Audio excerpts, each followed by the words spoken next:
Hello,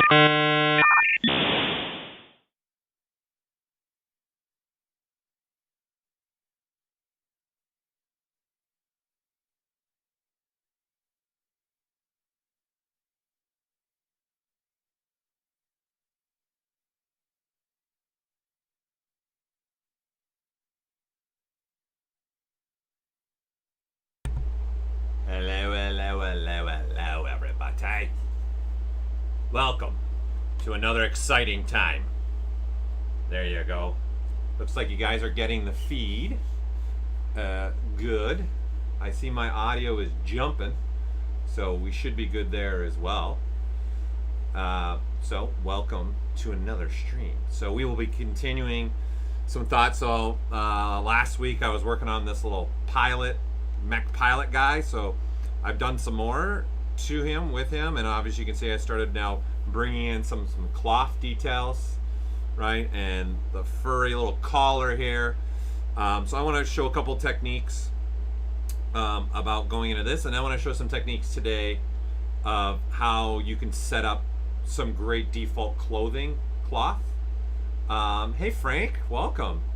So I just want to show a bunch of techniques with those as well. And of course, like always, you know how I like it. We like tangents around here. So obviously we're here to answer what I can answer as well. So any questions that are popping up, regardless of what it is, okay? So by all means, I will be watching the chat as always and keeping an eye on that. So with that said, there was a person that was asking, can I be on my phone while ZBrush connects? I'm not sure what you're meaning by that. Oh, I gotcha. You were playing off my AOL screen. Oh, okay. Oh, I was like trying to think what you were talking about there.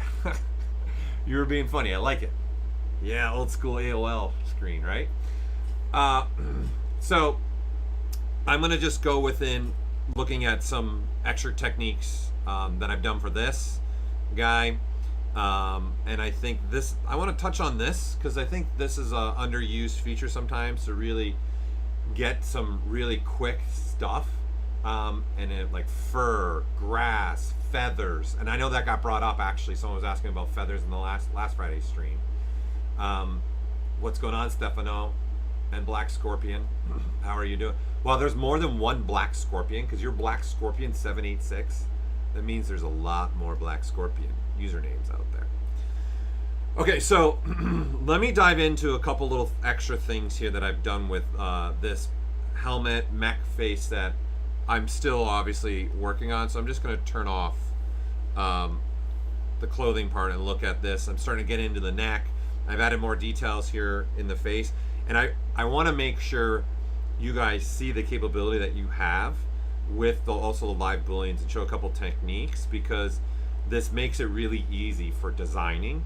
And then I'm going to touch a little bit on some array mesh here too because again, especially for like when I'm doing things like this, hard surface or environmental pieces, the array mesh just allows me to be creative, I think, and it's very powerful. So definitely something I want to show. The Yetkin's question is, how should I scale my model for 3D printing? He's asking 3D Hub or Scale Master. It doesn't matter, either one is going to work. Scale Master, the difference between Scale Master is Scale Masters can also change the size of the model physically right inside of ZBrush. Okay, so in essence, this also allows feet, okay, and centimeters, okay, where the 3D Print Hub, it's only changing the size on export. So it's not doing anything per se physically to the model in the scene inside of ZBrush. What's going on, Randy Dice? So that's the difference here. And then obviously this also has a Vermal export, STL. There are a lot more controls here because it's made specifically for printing, 3D printing. And then this was just made specifically to control scaling for you. In essence, I can set my scene. If this guy's going to be in inches, I can actually use Scale Master to do that. Okay? So hopefully that helps. Does that answer your question?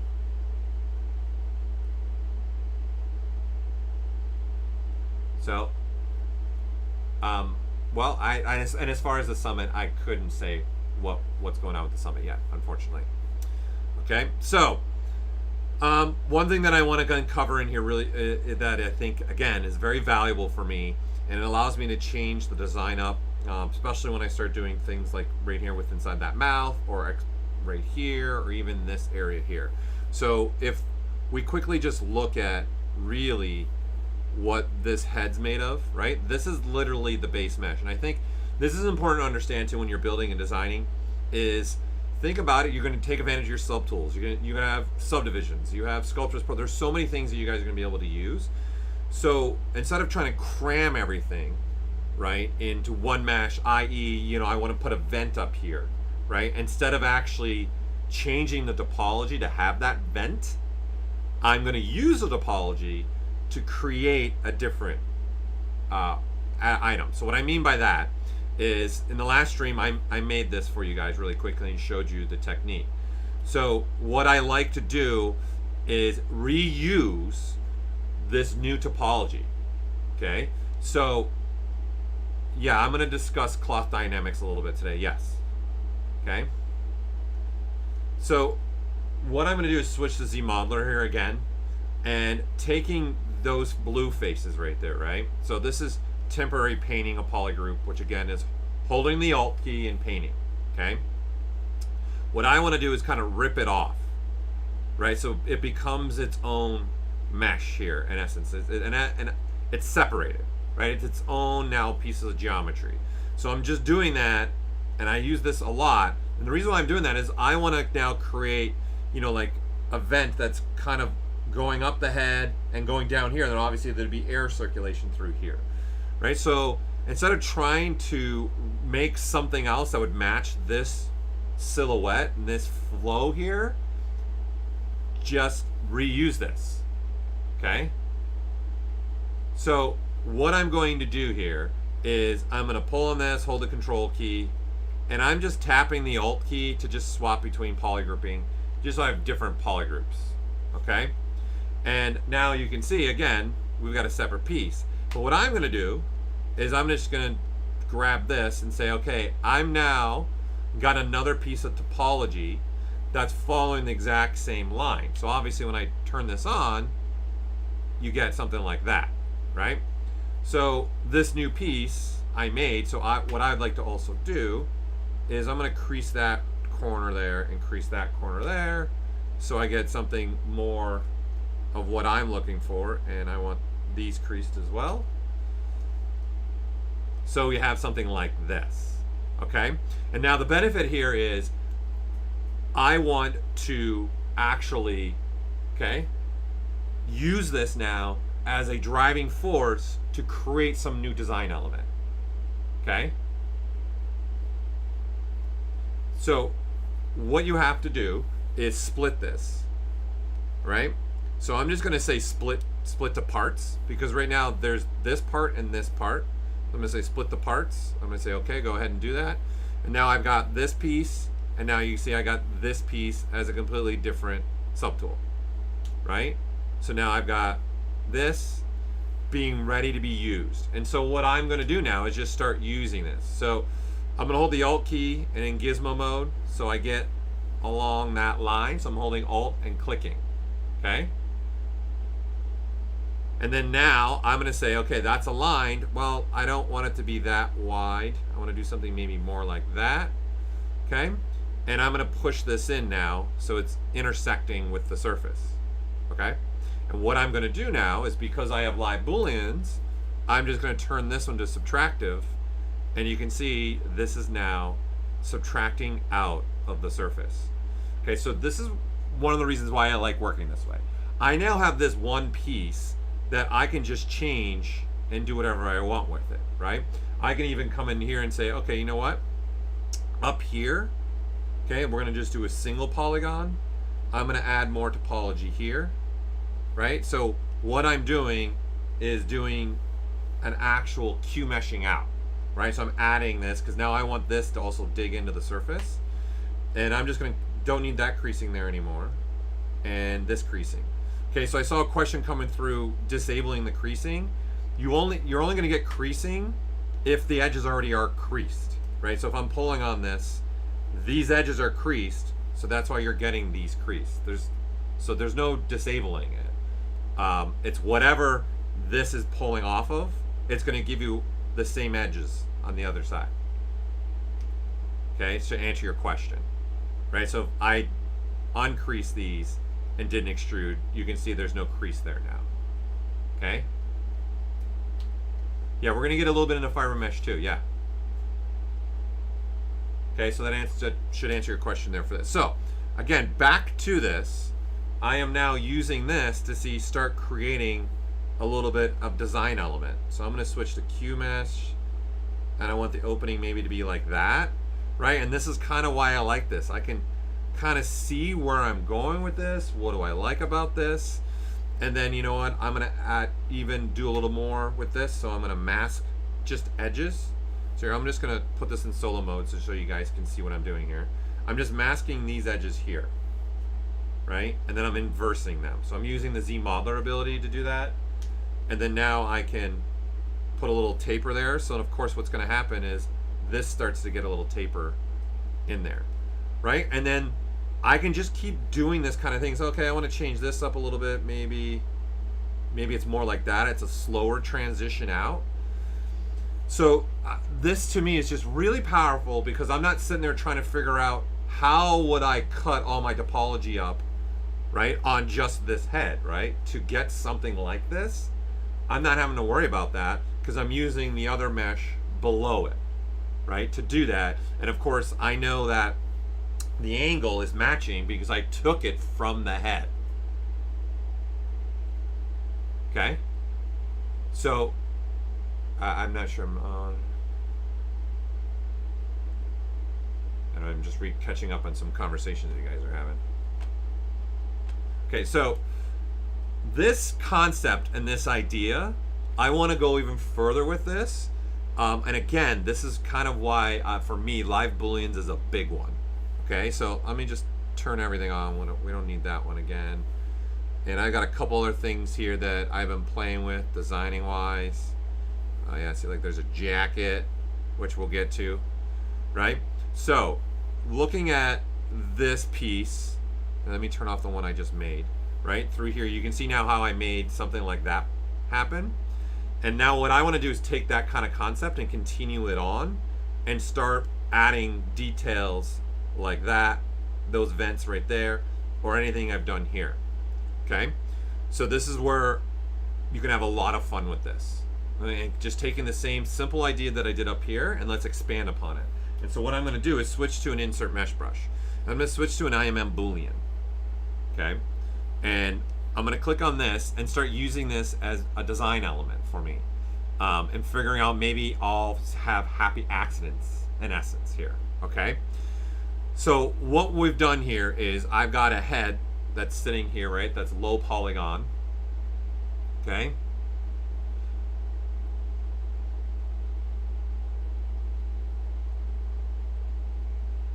So what I'm going to do is say, okay, I want to take this idea, but I'm going to start drawing out insert mesh brushes, right? So I have this.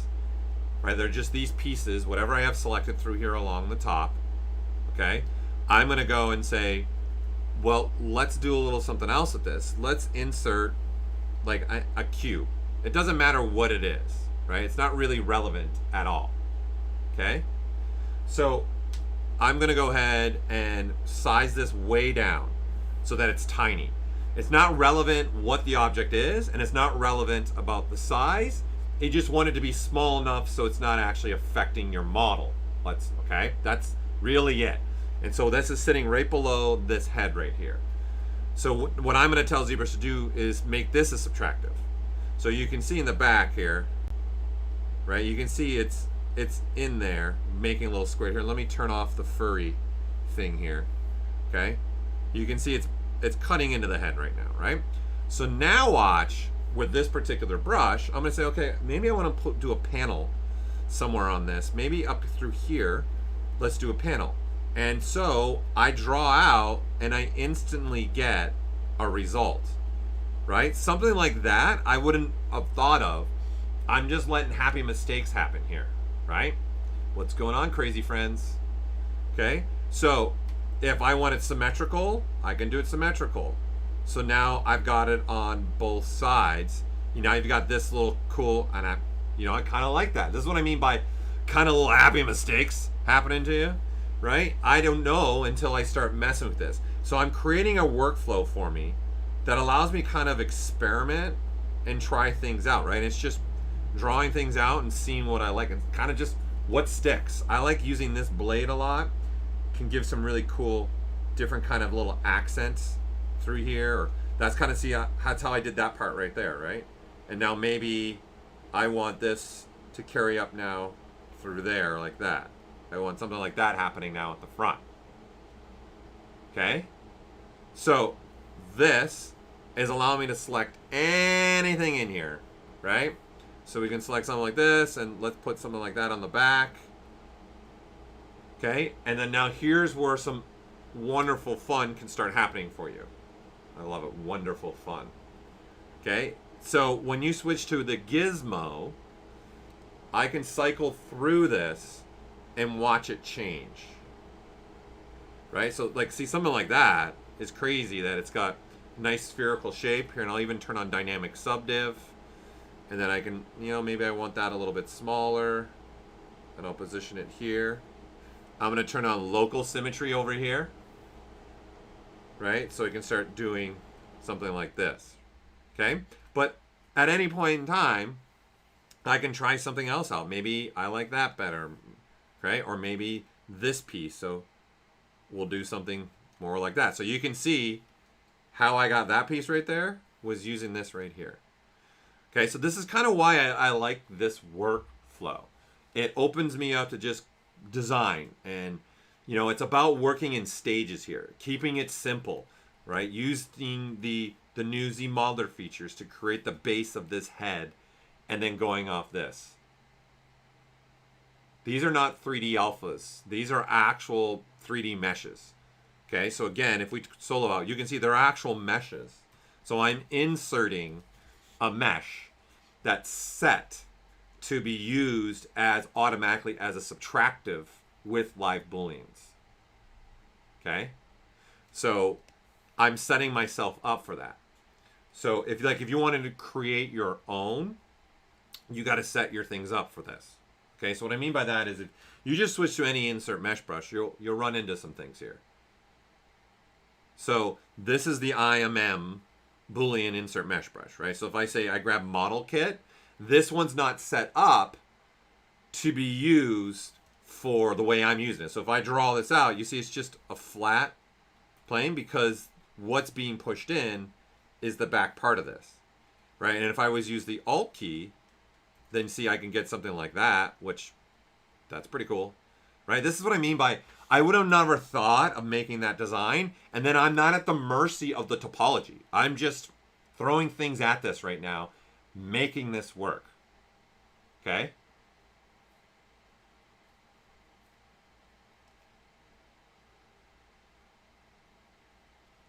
The difference between panel loop and extract. So we'll go on a tangent. Let me finish this up, and then we'll go on that tangent with extract. So let me come back to that with the tangent. Okay? So let's look at maybe understanding how these can be created for yourself. Okay, so you can take advantage of this workflow. Again, the difference is this insert mesh brush isn't made for the purpose of using it with live booleans the way I was using these other things. This IMM Boolean is made specifically to be used with this workflow that I'm showing you. This is what it's used for. Okay? So, as an example, let's create something pretty simple. Right? So I'm just going to grab a cylinder here. And I'm going to knock down my initial A states, and I'm giving me something like this. Now I'm just going to start using ZModeler. Let's say I want to have some kind of element popping out of the surface. Okay? Some kind of cylindrical piece. So I'm going to just start building something with our ZModeler. So I'm going to throw some bevel in here. So again, I'm holding spacebar. Okay? And then clicking this on right here. Okay? So then I'm going to insert an edge here. I'm going to say 1 edge loop. And I'll allow that in there. And now I'm just going to select out this, and I'm going to shrink and make a new polygroup in there. And now I'm going to Q mesh. Okay. And I'm going to say, let's Q mesh by flat and polygroup. So both. So it's going to look at these faces sitting around here, but then I'm telling it to look at the polygroup as well, so it only moves the green portion. Right? And then I'll bevel this. I'm just trying to create some kind of little element here.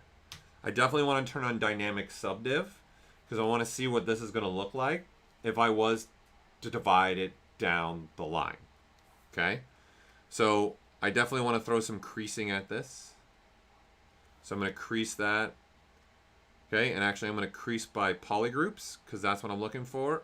So this crease PG right here. Right?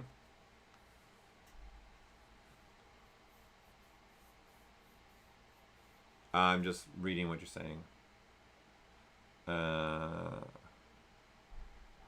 Well, for the person who's asking about 2020, we have 2021 now. It's 2021.1.1. So the first thing I would do is recommend you upgrading to the most recent version, right? So I would do that. Otherwise, you'd have to make a ticket on support.pixologic.com because what you're describing is a lot of questions we would need to ask you. So that's for Ed. You're asking on Twitch right now. Okay.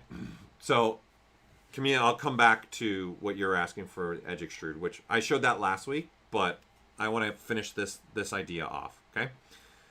So I like to keep my crease level down to a 2 and then have my smoothness come up so I have a little something like this happening, right?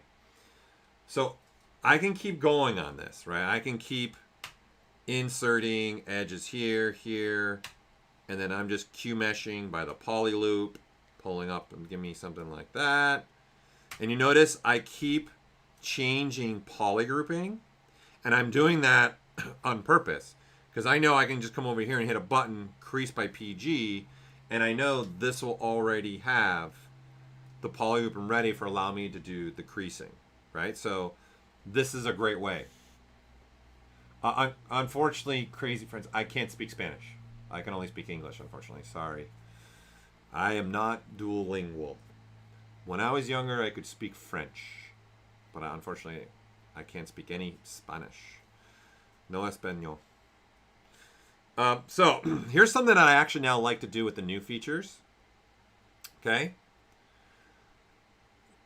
So, what I like to do now is use the new inset. Right? And now this has got our new equidistance ability.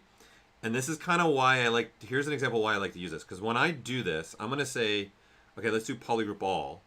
And then do this. And you see what I get here is a new polygroup here and a new polygroup here. Right? So I'm like, okay, well, why not just do an insert edge? Right? Here's the thing. This is all now just staying as the same polygroup. I'm going to pull these faces in. So knowing that, I now use this new inset just to do like inserting an edge loop. Right? Because then I know I'm changing the poly grouping. And then my Q mesh, right, would be set to polygroup all. And then so now I have a workflow where I can do something like this, right? And then now do something like the edge in here, right? And so instead of doing the insetting of an edge, I'm insetting, right, polygroup all.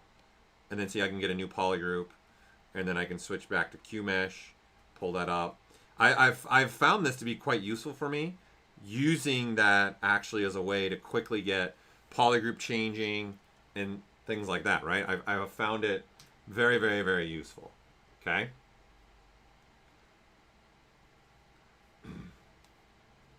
So what I want to do now is use this on the model, right? I want to use this on a mesh. Okay, so I need to create an insert mesh brush on this.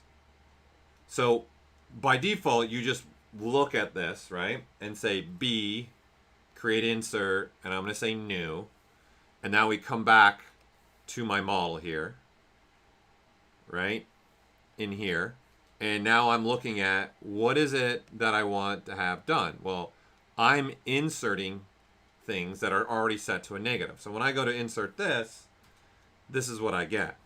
And so you can see what it's doing is it's snapping to the surface and then just giving me that model. So if we turn off, I'm going to turn off the subtractive here in a second. And we're saving, and we're saving, and we're saving. Okay. Let me turn off the quick saves for now, just so we don't have to worry about those. Okay. So you can see this is what it's doing, right? And then once I turn subtractive on, it's digging in the surface. So if I hold the Alt key, it's going the opposite direction, and I'm getting something like this. Okay? But this is what I actually want to do. I want to not hold the Alt key. What I want is, you've noticed, when I hold the Alt key, I'm getting the opposite of the model, right? The model's got building out surface. And then when I'm drawing this on my guy, it's doing the opposite, right? So what is raised, right, is being pushed in on the model, right? As you guys can see here, the stuff that's raised is being pushed in, and then vice versa. The stuff that was pushed in, right? So there you go, okay? But that's not what I want. I want the raised part of this to be happening. Okay, so what I'm going to do is I'm going to highlight that bottom edges here by masking. So I'm just going to unmask only the bottom edges by Control, click and dragging, and holding the Alt key. All right? Then I'm just going to switch to the gizmo and pull that up past the highest point. Right? So now you got something like this. Okay? And I'm going to do one extra thing here as well. I'm going to scale this out so I get, say, something like that. Okay? So now what I've done is kind of I flipped the normals, in essence. I've taken the bottom part and pushed them past all the other normals. So now if we turn on double down here in display properties, you can see what I'm actually getting. Right? So you guys can see I'm now looking at that, which isn't really going to do anything for me, right? This is what I want right there. Okay? So now I'm going to say, okay, let's grab this. So I'm going to say brush, and we'll just make a new one. Okay, create insert mesh brush, new. Okay, so if I just draw this out, this is what we're getting now, right? We're getting that. Okay, so if we go back to this, again, I'm on the subtool that's set to subtractive for me. And I want to start using this now, design. So if I just start clicking and dragging, it's like, whoa, well, nothing's happening. Something's happening all right, right? It is being drawn out. But by default, the insert mesh brushes are going to sit right on the surface. Okay, so if this is my surface and we draw it out, it's going to sit right on the surface. So what I want to do is I want to change that. I want it to sit below the surface. So if this is the surface of my head, I want that mesh to sit somewhere along this line here. Okay? So what I'm going to do is come over here into my brush. Right? I'm going to come to depth here. And you can see there's an embed of 11. So this is saying, it's looking at the model that I picked up, and it's saying it's got a depth of 11, right? So we're the highest vertex and the lowest vertex in. So I'm just going to change this to 0 just to start. And now let's draw this out. And you'll see when I draw out, I start getting something right out the gate now. Right? So that's set to 0. Right? And then now when I go brush, okay, I'm going to say, you know what, embed a 0 is not going to work. I'm going to go negative 11. Okay? And then now draw it out. And you can see I start getting what I made.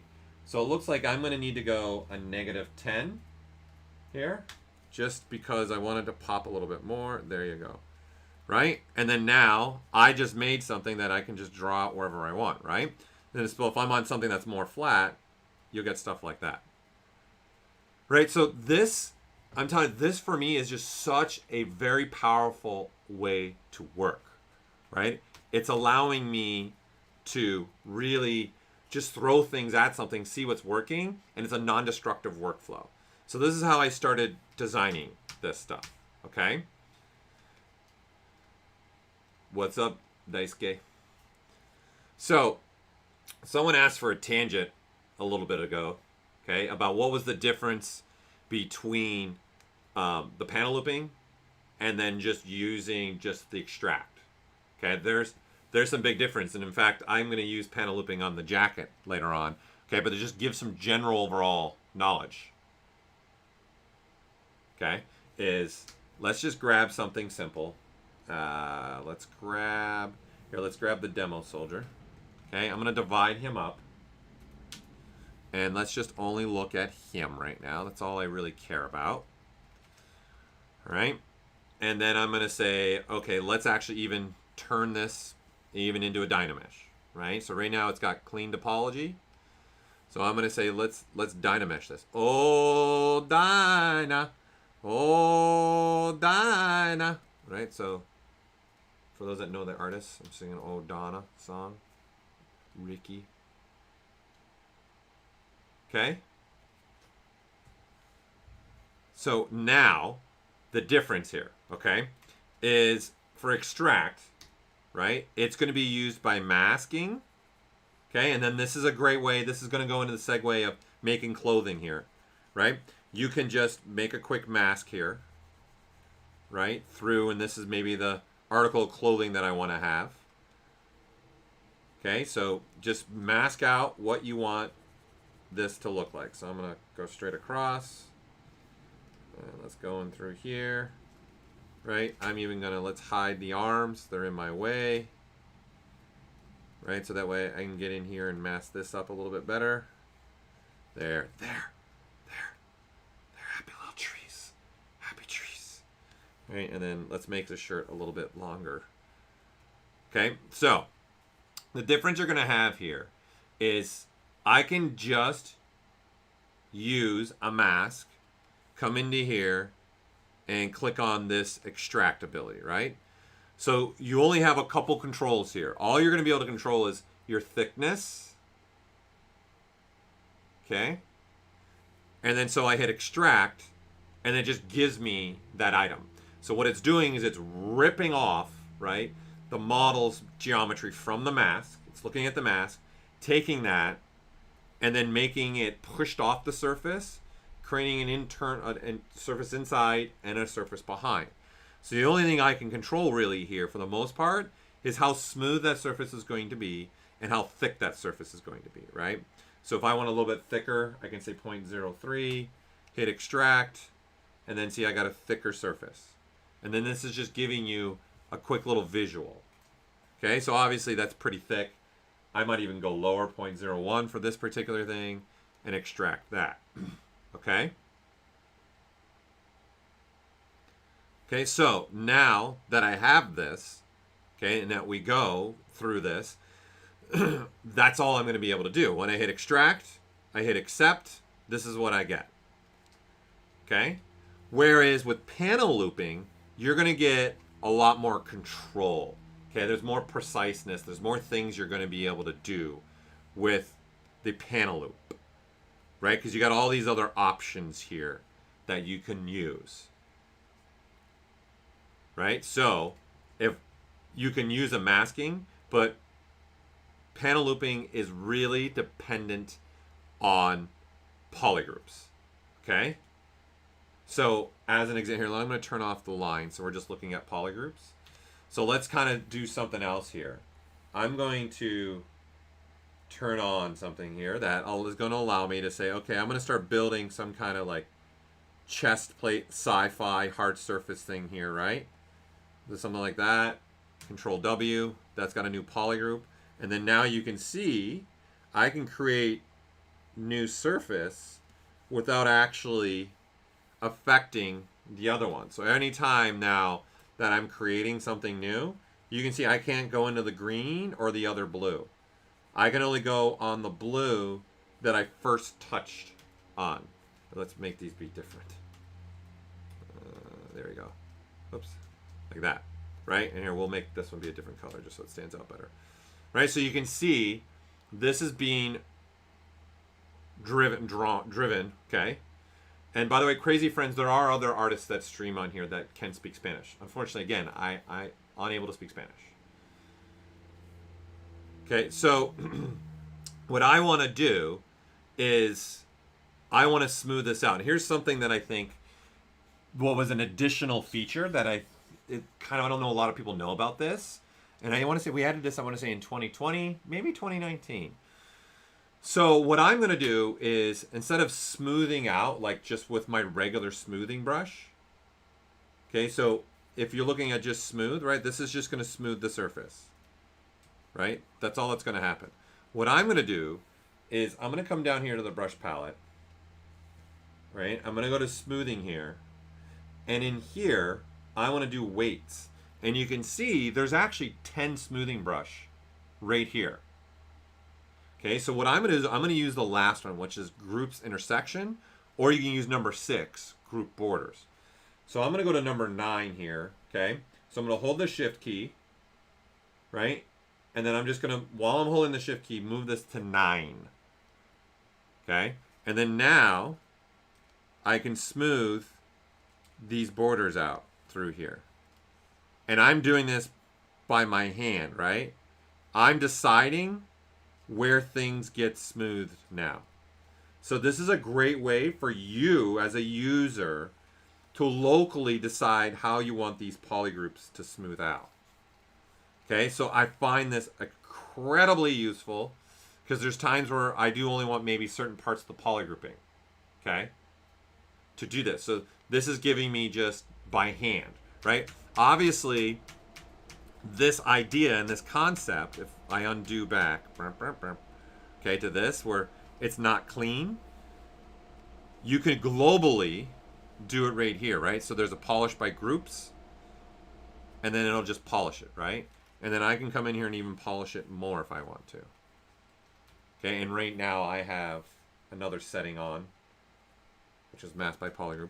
Okay, and so the reason why I'm doing this is I'm getting a cleaner edge. Okay, and then now what I want to do is look at just this. And then now this is where panel loop's going to come into play, where there's just way more controls. I can have a double surface. Okay, that's just going to do kind of what extract does, takes the model, brings it off, right? So panel loop it, and then I'm instantly going to get these nice panels through here, right? So I'm getting some nice panels through here, which that's looking at this profile is what it's looking at, right? So if I look at one of these, we look at that, you can see that profile is the profile that's in here, right? So this is one right out the gate. This is something extract cannot do. Okay? And I find it useful for a lot of different things, right? I can even now just start to smooth this out, right? And you see how it's separating, it's creating kind of more of like a softer pad, almost like maybe you would see on a baseball catcher, right? But here's something else that I like to do. When I'm doing this, it's in essence ripping off the model, right? So when I hit this panel loop, okay, if you notice, though, now that's all missing from the body because it got ripped off and used to make this. Okay, what I also like to do, especially for what I'm going to get in here with like the jacket, turn off double and then do the panel, right? And what that does now is this is actually still all connected. Right, so this is still connected with the body, so you can create like stuff like that where there's still topology through there, right? So when you go to smooth it, here, let's put the smooth brush back to normal. Okay, you can do stuff like that, right? And I find this incredible useful for doing things like more like my jacket, that this jacket is right here, right? So if you look at things like right in here. Let's turn off the paint. Right through here, right? Or things like this in there, or this in the back there. That's where this is coming from. Okay? So this is an example of using it like on a soft body. Okay? And then this is kind of also what we'll start going into a little bit today about looking how to start creating some base meshes for some cloth items. Okay? So that was a super long tangent. Okay? So let me go back to my mech, because there's the one thing I also want to cover is how, again, how I did, I think, the fur. Because again, and even someone got asked, this is FiberMesh, this fur. That's all it is. And it, like, I did this this furry collar in like seconds. It didn't take me very long. And there's a lot of power here for FiberMesh that I think is being underly used sometimes. Okay? So all I did was created like some kind of torus. It looks like a toilet seat now. Okay? So as an example here, I'll just duplicate this. Let's turn everything on now, and let's not have the jacket on. And let's turn off the fur I got. I'm going to redo this from scratch for you guys, so you guys can see where I went with this. I got other things. Okay. So I wanted to create some kind of collar for them there, right? So it was just a simple torus. Okay, so what I did is I have this mesh, and then I said, okay, I'm going to say something like this. Okay, so I'm using the blue arrow facing up, clicking on the gear, and then you can see there's a ring 3D right here. I'm going to sneeze. Excuse me, sorry. So I'm going to click this ring, and then this is what I get. Right? Pretty simple, nothing crazy. And now the benefit why I liked using this, thank you, is I can change my spans on the fly. Okay? I can change, is it completely closed or not completely closed? Right? So this is a way I can open this up, right? Because it's going to be a collar, it needs to come down to a zipper, right? So, and then besides that, I can actually rotate this if I ever wanted to. I can play with these spans here. And the white ones are giving me how big, right, do I want, right? And then this is changing. This is a taper. So if I want to taper. So this was a quick way for me to just quickly look and go, okay, I need about that much. I know I need more spans this way. And that gap is pretty good. So now I hit the W key, right? And then now I'm just turning this where I want it. Something like that. Okay? So it's about how quick can I get some kind of base mesh to get right into what I'm trying to do in essence. Okay, where I'm trying to go with this. All right? So now that I have this, here we're just going to look at just this now. Okay, I have this mesh. I'm just going to put that on. I'll get the lines on. That looks like this. Okay, so I'm going to divide up some just so it's even more smooth. Right? And I'm actually going to say, you know what? Let's do one other thing. So this collar, like if it was a true jacket, it wouldn't be like this, right? There'd be flatness there where the collar would be connected into the leather of this bomber jacket. Because I'm making like a bomber jacket, old 40s, like 40 style bombers that would have. Okay? The topic for this stream is about advancing more further on this pilot that I'm making, and I'm getting in now into some cloth techniques, and we'll be getting into some dynamic stuff as well. So I'm just showing ways of how I start creating things and then getting into making it look a little bit more like a cloth. Okay, so what I want to do now is I need that flatness, so I'm going to delete the subdivision levels because I'm going to go in these deformers again, and I'm going to use the flatten. Okay, it's boom right there. And this is going to allow me to take this cone and just start pushing up and creating that flat that I'm looking for right there. Okay, and you have the ability with this yellow cone right here to add a slice. So here, we'll get in real close so you guys can see it better. Okay, so if you look right through here, right, you see that it's dot, dot, dot, dot, dot, dot, dot, dot, dot, dot. Okay? If I pull this down, see that's all gone. If I pull this up, it's back. This is actually slicing through the model. Okay, so for example, here, let's undo. If I was now to say, let's do this. Okay, and then now do that same thing, come here, go to flatten, okay, and now I have this. And if I just start pushing in stuff, okay, and like doing like stuff like this, and if I now turn this off, you can see what I'm getting right there. Right, I'll turn this. See this line? See, it's kind of like not clean, right? It's not a nice clean line. So that's what that yellow cone is going to add for us. When I turn this up, it now creates a perfect nice. So it's almost, think about this flattened deformer more as using the clips with the slices together, like those brushes, those two brushes, using them together.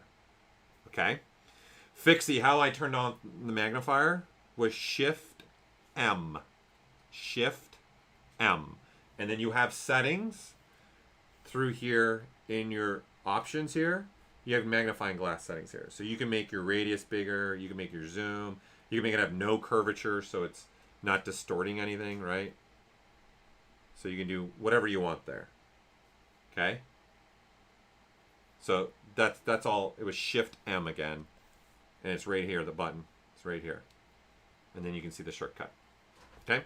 So, again, back to this. I know I'm going to need a flat surface here, okay? I'm going to need, so let's undo this.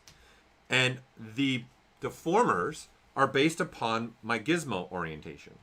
So my gizmo orientation is following the orientation that I want, right? You see this blue arrow?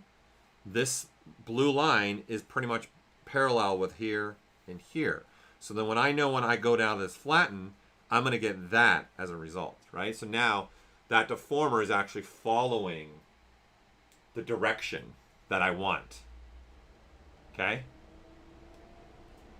So now I just click on this and just push this up the way that I want it. Right?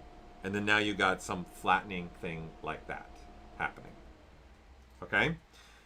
And then for me, I was like, you know what? Let's go ahead now. I want to start making this look a little bit better, right? So I'm going to start pushing it around a little bit. So I'm going to go ahead and remesh it. So I'm going to go to my ZRemesher. I'm going to stick with the defaults. Okay, so this is my defaults. And I'll just remesh it. And I'm just trying to get now a clean piece of topology. Okay, that looks good. Now, what's great here is this currently is just one polygroup. All right? So all I want now is I want that rounded top part, like in essence this part, to be a polygroup, and I want this part down here to be its own color. Okay, so because I use that flatten, right, part in here, there's a crisp edge here. So I can turn on detect edges, okay, and tell ZBrush really detect those edges for me. And I can even say keep the creasings as well, because there's a crease being applied. And so now what it's using is it's using the sharpness, okay, and then I've got that driving my topology a little bit more. So I'm using the benefit from one feature to kind of push things where I want it to go, right? So that I can try and get a little better result through here. Okay, so trying to keep this edge where it needs to be, right? And then now I'd throw on something like dynamic subdiv, okay? And would be looking at this smoothed up more. Right? So this is a great way for me to be able to really start driving this idea, okay? So what I want to do now is show you something else that sometimes isn't used a lot. So now there are 3 transposes. There's transpose, there's now the new transpose cloth, which we're going to get to today, and then there's a transpose smart. I'm actually going to click to that and hold the control key and start dragging out, and you can see it immediately starts making a good mask because all this surface is flat. Okay? So now when you can keep adding to this. This is a way for me to mask based upon flatness, in essence, based upon how flat a surface is. So I'm holding control, click and dragging, and now I'm holding the shift key to add it to the existing mask, right? And you can see it's only masking this bottom portion. That's it, nothing else. Okay? So this is nice. I want this because what I want to do is make that a new polygroup, right? So now this is a new polygroup because this is now what's going to become my collar. Okay, so now I just start refining this a little bit quickly and say, all right, let's turn solo off and refine this piece up. I want it to be a little bit bigger on the back end here, just creating that. Let's bring this in a little bit more and maybe really get that to be bigger in the front as well. Okay, and that's a great quick little base that I'm making.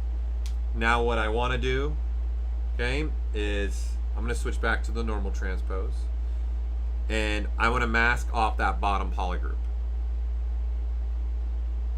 Okay, so I'm going to hold down control and tap on the polygroup that I want to keep unmasked. So as an example, that one's now the masked one. So if I do the opposite, right, see now the top's masked and the bottom's not masked. So this is built into the gizmo. Thanks, Cal. Right? So the reason why I'm doing this is I want to use masking now with FiberMeshes. Okay, so this is all I did to kind of start making that fur collar happening around this guy. Okay, I came to FiberMesh, turn on the previews. Okay, I'm just going to say okay, and right now it's got what I have. Right, this is kind of was created the settings that I made. Okay, so let me show you how I got to these settings. Okay, so let me reset some of this stuff so you guys can see, okay, how this is going to work. So this is usually something a lot lower, something a lot more like that. This is usually sitting up a lot further, like 50,000. Okay, and then this is usually a gray, right? So you'll get something like this, let's just say. Okay, so I know that I want to kind of create a little bit, like I don't want this furry look. I wanted the more of like really more bulky sculptural fur look. Okay, so what I would do now is say, okay, the first thing that I want to do is I want to, and let me put my profile down as well. Okay, I want to make it be a little bit wider. Okay, and I don't want as many fibers right now. So number one, I'm gonna knock down the fibers. I'm gonna put it something, let's see what 10 gives me. Okay, I'm gonna go even lower by 5. So this is in thousands. So I'm telling it to give me 5,000 fiber meshes, and you can see this in the top left. Okay. So you're asking me a question, do you recommend an i5 processor, you mean? You could use that. Absolutely. I'll come back to the FBX. I see a bunch of FBX questions coming through here. Okay, so now that I have this, I've got less. What I want to do is come here to the coverage and just start bumping this up. Here, I'll just go all the way. And you can see I start getting something that looks a little bit more of the route I'm trying to go, where I'm trying to do more of like bulky fur look to this. Okay? And then now I want to be able to say, all right, let's take this, right? And now let's pick a color. Obviously, I'm going to go with something, ooh, bright orange. No. Let's go like some kind of little beige tone. And then this color is the root. So I'm gonna go darker for the root. So this is the color that's being used at the beginning of the fiber. This is the color that's being used at the tip of the fiber. And then we're blending between the two. Okay, so now I've got something like this. And you can see these are kind of like flat planes, almost like gaming cards in a way. So what I'm gonna do is I'm gonna come down here to my profile, and I'm gonna up this profile more. And you can see now I get something that's more like a rounded shape that's kind of tapering slowly, right? So I just got to find the profile that I want, and what it's doing is it's adding more polygons in that direction, right? And then you can see how, and this could be beneficial for some of you maybe that are want to do 3D printing. This is going to be a lot better for 3D printing, right? As a good start. There's still some things I'd probably do here to make it more printable and hopefully not have as many errors, but I kind of wanted to have this look.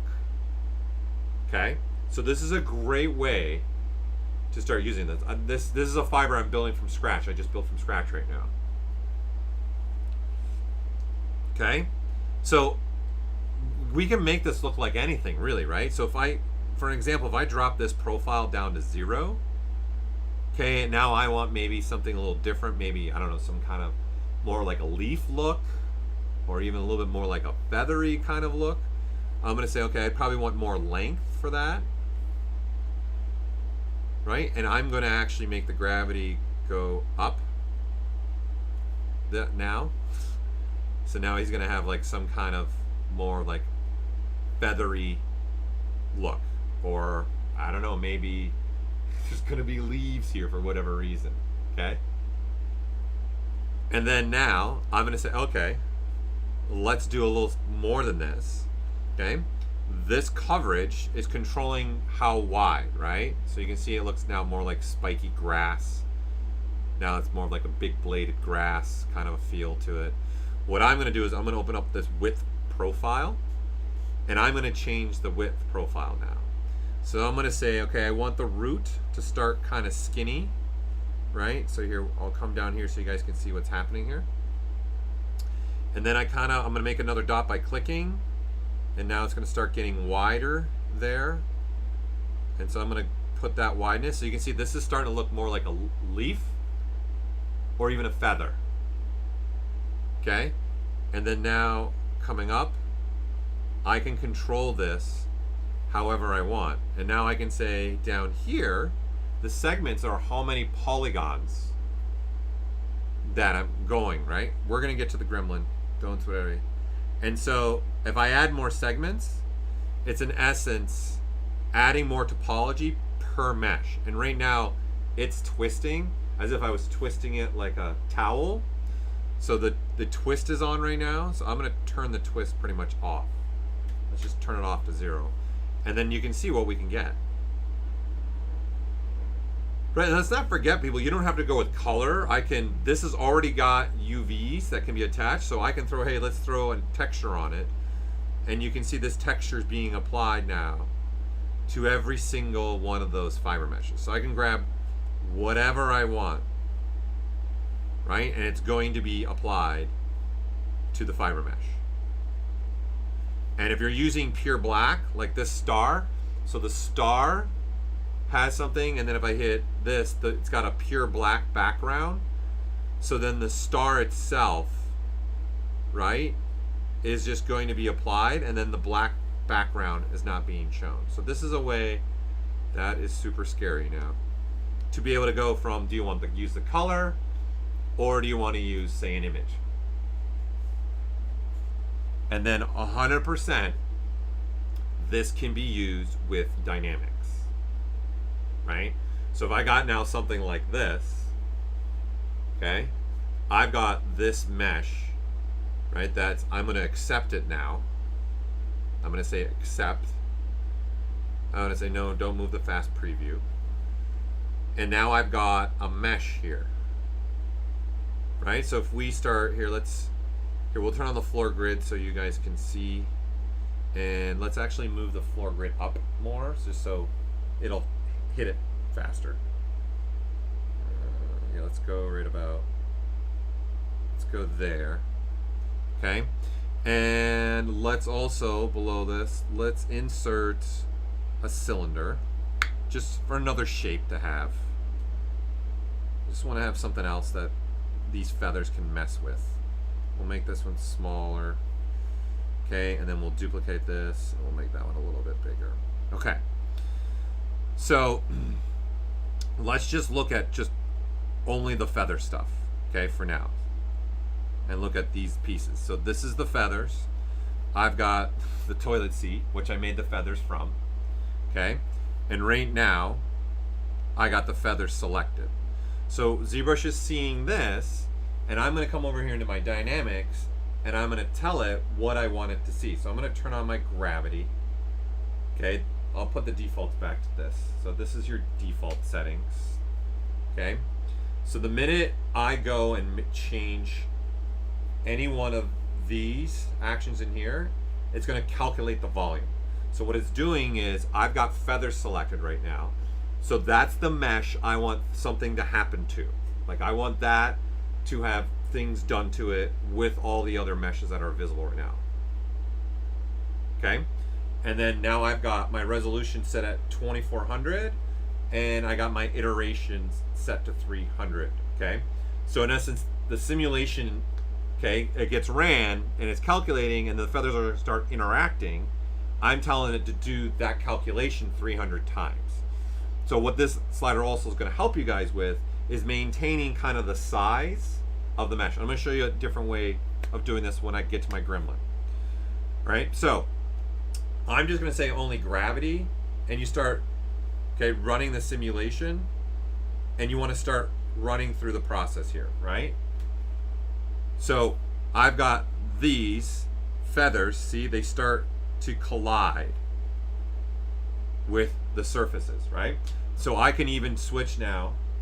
Let's just do it by hand, right? So I can come here to transpose cloth, and as I start pulling down on this, right, you'll see the feathers are colliding with all the other surfaces, right? So you can see right in here, see it's starting to conform to that rounded part, and then see this, it's starting to go along the cylinder, right? So you can use fiber, and you see here, it's interacting with the ground and becoming flat on the ground, right? So this is a way to do this.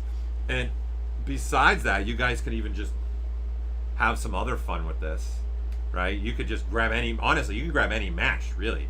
Like, we can grab like the demo head as an example, right? And I'm going to, let's put this back to a -1, okay? And the key here is I don't need a lot of polygons, right? So I'm going to delete this, and we added an option in here in your modified topology. So there's a lot of other controls here, and there's an unweld all, okay? So what that's gonna do is unweld every single point of the demo head, right? So each polygon, in essence, is its own piece, right? So you can see when I start using the cloth, right, there's things like that happening, okay? Because I'm using the gizmo. So I can say now, dynamics, okay, I'm gonna say, okay, let's do gravity. Let's also throw an inflate on this as well. Okay, I'm not gonna do any self-collision. I'll keep everything else just as it is. Let's recalculate that, right? And then now I can click run the dynamics, and you can see what's happening, right? All the faces are becoming their own, and see the inflation's happening. So if I want to, let's do a little more inflate. Let's get a little bit crazier here, okay? And let's throw dynamic subdiv on, and let's give some thickness to these as well. Just let's have a little more fun with this.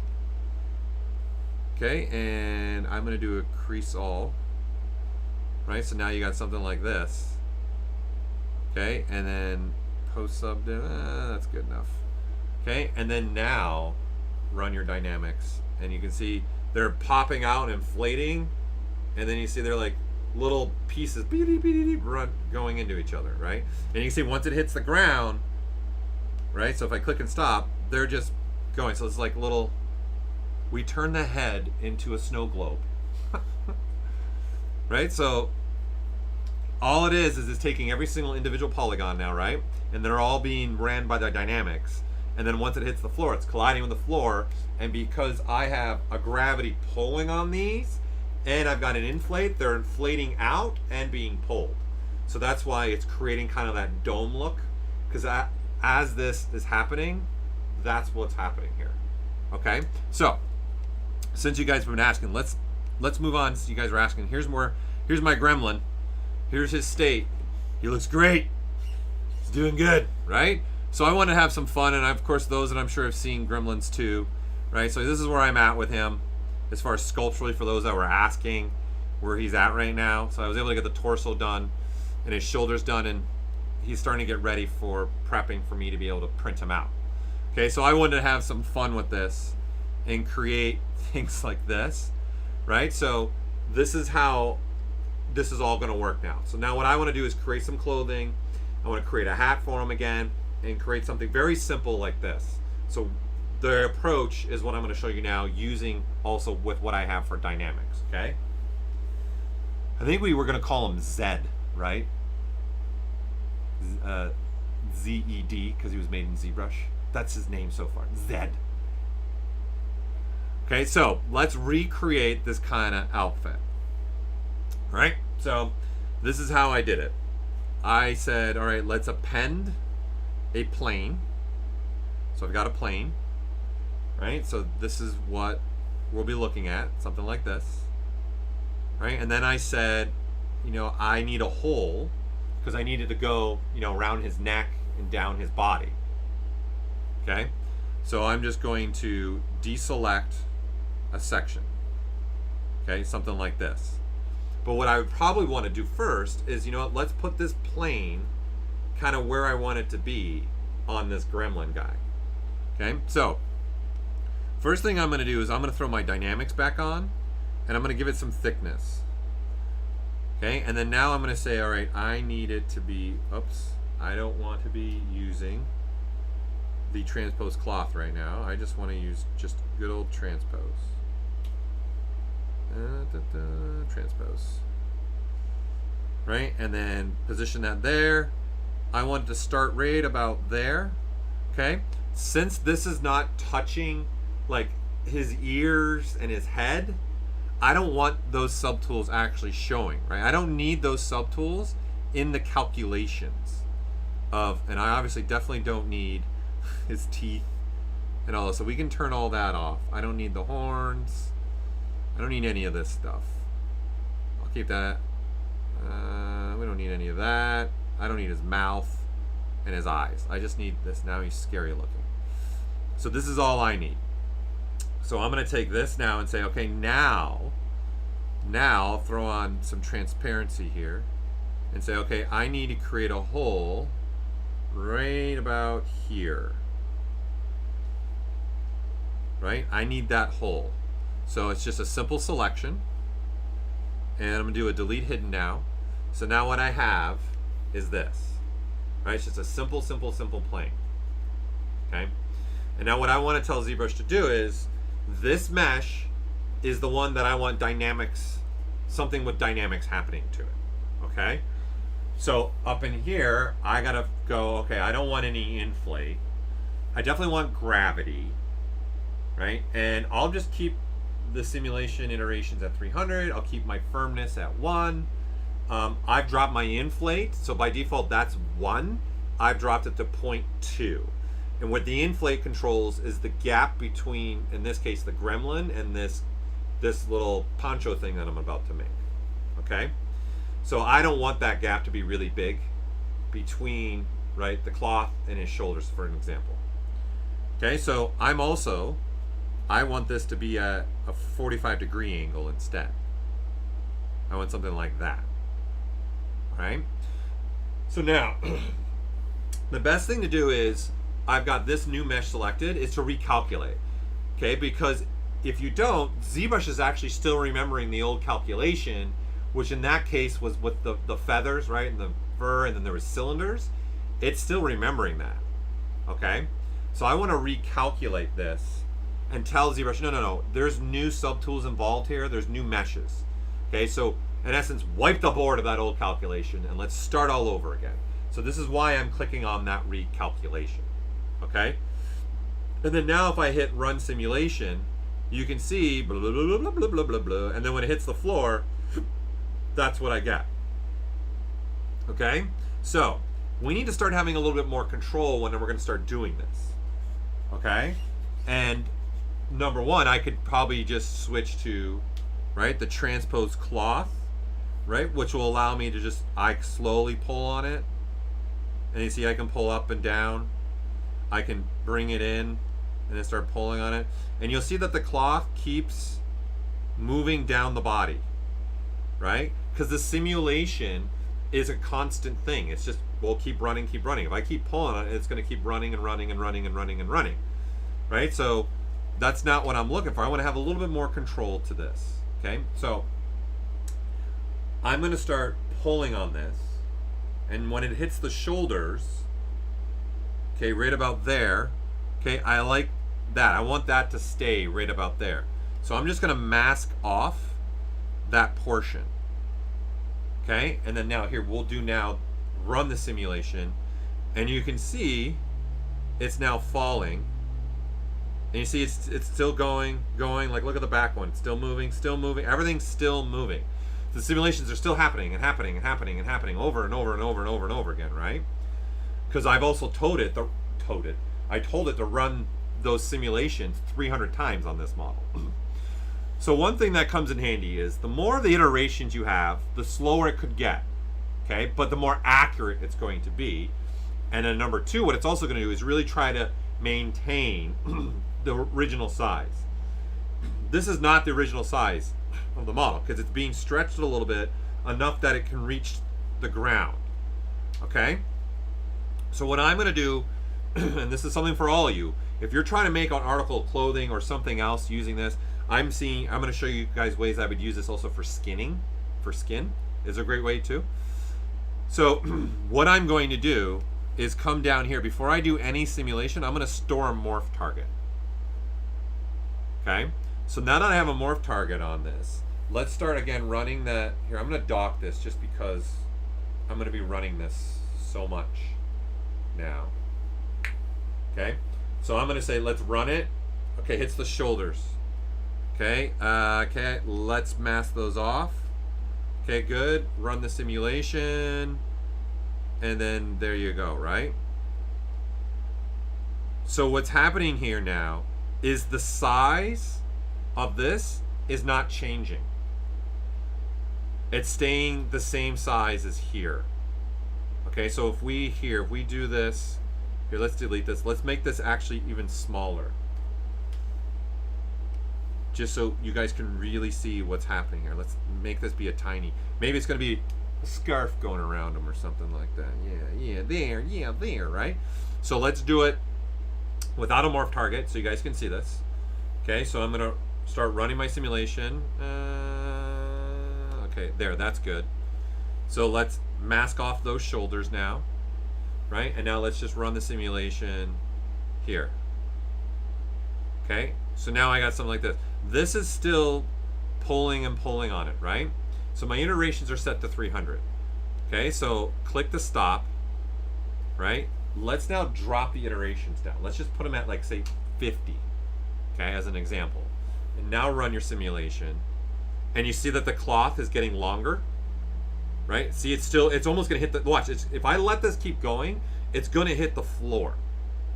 To the floor, to the walls, right? So this is a prime example of what those iterations are doing. I'm only telling it to run the cycles 50 times now, right? So it's gonna be a lot faster, okay, but less accurate, and it's gonna stretch on your surface a little bit more, okay? So if I now, going all the way back to the beginning here, if we store a morph target on this, right? And then I click and say, no, let's go more. Okay, there, let's do that. Okay, and then now I run the simulations. Okay, I'm pulling on it, and ZBrush is trying to also maintain with a morph target. So what I'm going to do now is say, let's now do a combination of all these ideas. Okay, so I'm going to store a morph target on the little one. Let's put my iterations back up to 300. Okay, and then I'm going to run the simulation. Okay, and then I like where that's going right there. Let's run it a little bit more, and now stop. And then now, this leads me into now brushes. And because I have a morph target on, if you guys start grabbing some of the cloth brushes, i.e. one of the ones that I really like to use, right? Because there's several brushes. The cloth hook is really nice, right?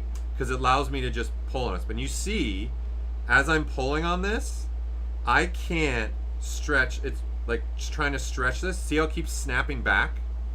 That's snapping back partially because number one, my iterations where they are, and I have a morph target. So this morph target is going to allow me now, I kind of can start conforming this a little bit differently and moving this maybe in spots. And then now this is a combination of doing some things, right, through it. And now I've got this, and I know when I'm pulling on this, I can't like, see, I can't pull and pull, right? So if I delete the morph target, right, you see I can keep pulling and pulling and pulling and pulling. But you see there's still some snapping. That snapping is because of the iterations. So what I'm trying to show you guys here is there is a relationship happening with those iterations and now with a morph target. Okay, so if I am trying to make this little tiny little poncho thing for this gremlin guy, I probably, if I want to make sure it stays the same size, 100% I'm going to have a morph target, and I'm going to have my iterations up a little bit more, like probably in the range where I'm at, like the 300, 400, 500 range. Okay? And then that allows me to start manipulating and playing these, right? So this is a great way to just quickly make some very simple clothing for him. Now, the other thing that I probably would want to do for this is I'm going to undo this all the way back to the beginning. Okay, so we got a morph target again. So when I run the simulation, I'm going to do some self-collisions here. So I want, when that cloth starts colliding in these areas here, I kind of want to make sure that they don't just go within inside of each other. Like you don't have cloth and then a cloth sitting inside, right? Because that wouldn't happen in real life. Okay? So what I'm going to do is tell ZBrush, have some collision ability to this. So as I start to run the simulation, that looks good, I like that one. We'll mask that off and run it. Right, you can see now the difference in here is way better. Right, it's working a lot better because I've allowed it to have some ability. And now maybe I want to even kind of control this a little bit more. So let's go back to the transpose cloth. Now I'm going to do something like this, and I'm even going to shrink it in a little bit. And then now watch that. I'm going to come in here and use this, and I'm just going to pull only on this, right? And see, I'm creating wrinkles this way now. Okay? So for example, if I mask this off, you'll see wrinkles, say, being created. And now I'm using that to be able to do that, and then maybe pull on a little bit more and just get some different little bit of iteration going through there. Instead of using the brush, I'm using the scaling ability to kind of give me something a little different in the cloth. Right? Now I've got something like this. Right? And then don't forget this, the benefit of this is I made a plane that I know has UVs on it. Right? So I can throw a texture on this, throw whatever we want on this. Right? So adding to it. Yes. Here's some no transparency. Right? That is super bright. Okay, and the size of your folds, it's really controlled by the amount of polygons. The more polygons you give the system, the tighter the folds will be. The bigger the polygons, the bigger the folds. That's what's controlling it. You can't, that's the only way you control the folds, in the sense, that way. Okay, Fox? Carnival Gremlin is correct. Okay, so continuing on, like thinking about this, making things for him, right? One of the things that I wanted to make was some kind of like, you know, sombrero hat, okay?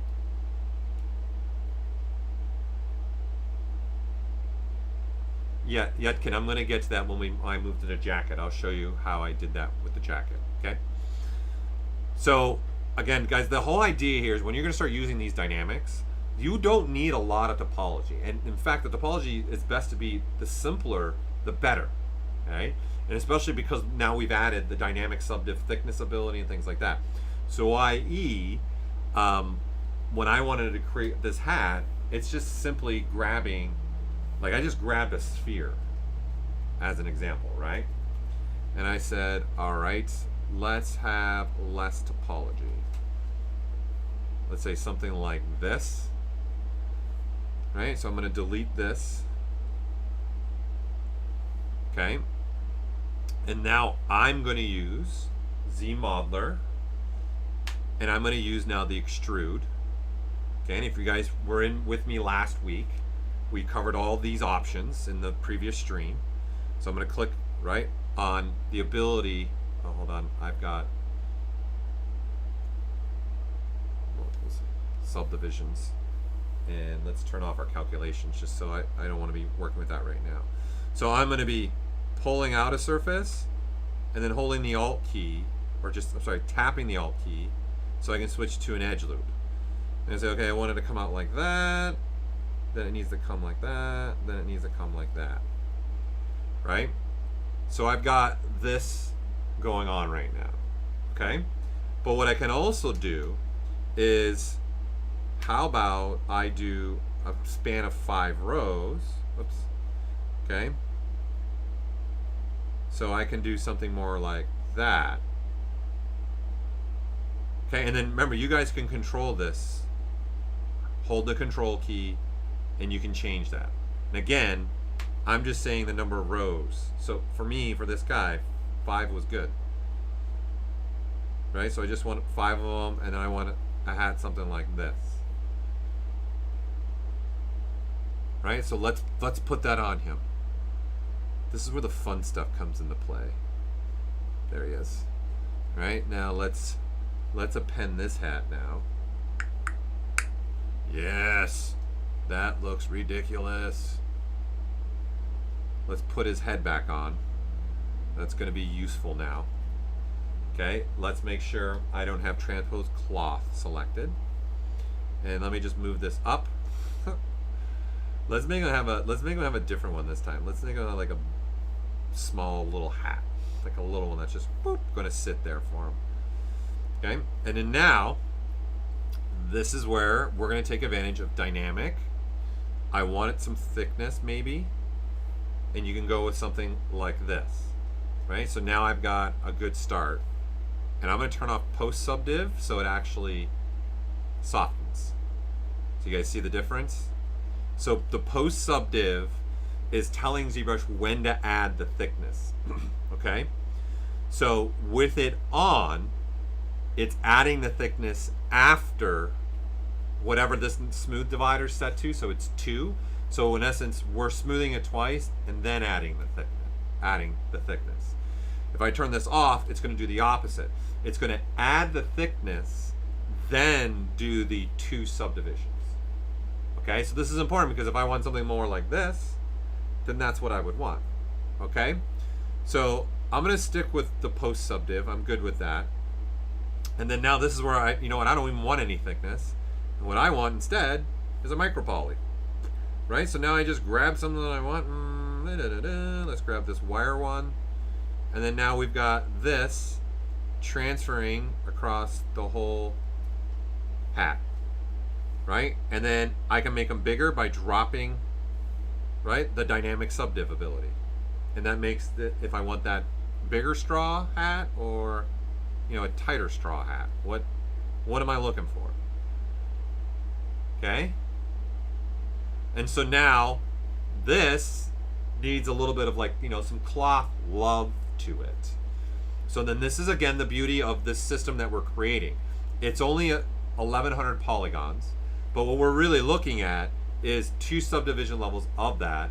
And on top of that, I've thrown something else on here, right? Let's even have some more fun with this. What does this one look like? No. Let's go 1 and let's see. I want to try different stuff out. Oh yeah, that was pretty cool. I like that. I'm looking for one in particular. Where are ya? Yeah, this. There. Something like that. Oh boy, I love it. Okay, and then obviously up or down gives me less or more. So, now what I want to tell ZBrush to do, if you remember, when we were using the dynamics before, the head wasn't on, the ears weren't on, and this hat didn't exist. Okay? So what I want to be able to do is tell ZBrush, let's recalculate again, and then this time it's going to be the hat that I want stuff happening to, and then you need to look for the other subtools that I now turned on, in this case, which is the ears and the head. Okay, so I'm just going to click on collision volume, and it's going to find that collision volume for me. Okay, and now I'm going to say, all right, let's just, instead of running the simulation, I want to have some control, so I'm going to switch to the transpose cloth. Notice how much I use this. I use this a lot, and then I want it to just scrunch down a little bit. So now it's fitting his head a little bit more, right? And then now, let's go to some other brushes in here. Okay? So this is where, you know, again, I love the hook brush. I'm a big fan of the hook cloth. And then I can just start pulling on that. Right? And you see how strong this is? Okay? So this is why, you know, you start looking at, do I want to have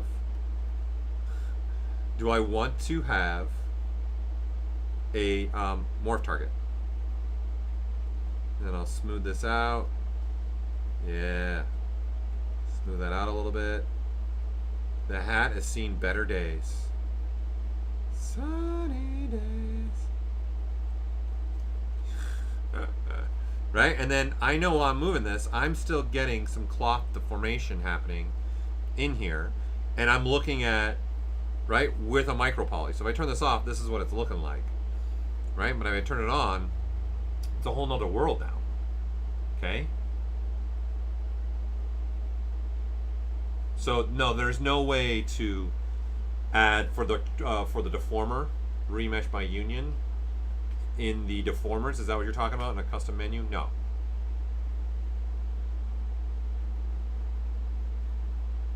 Sylvain, I would need to see the alpha. Your alpha could be the problem. Your alpha's got to have enough pixels in it to have a good alpha, and what brush you're using. I would need to see images.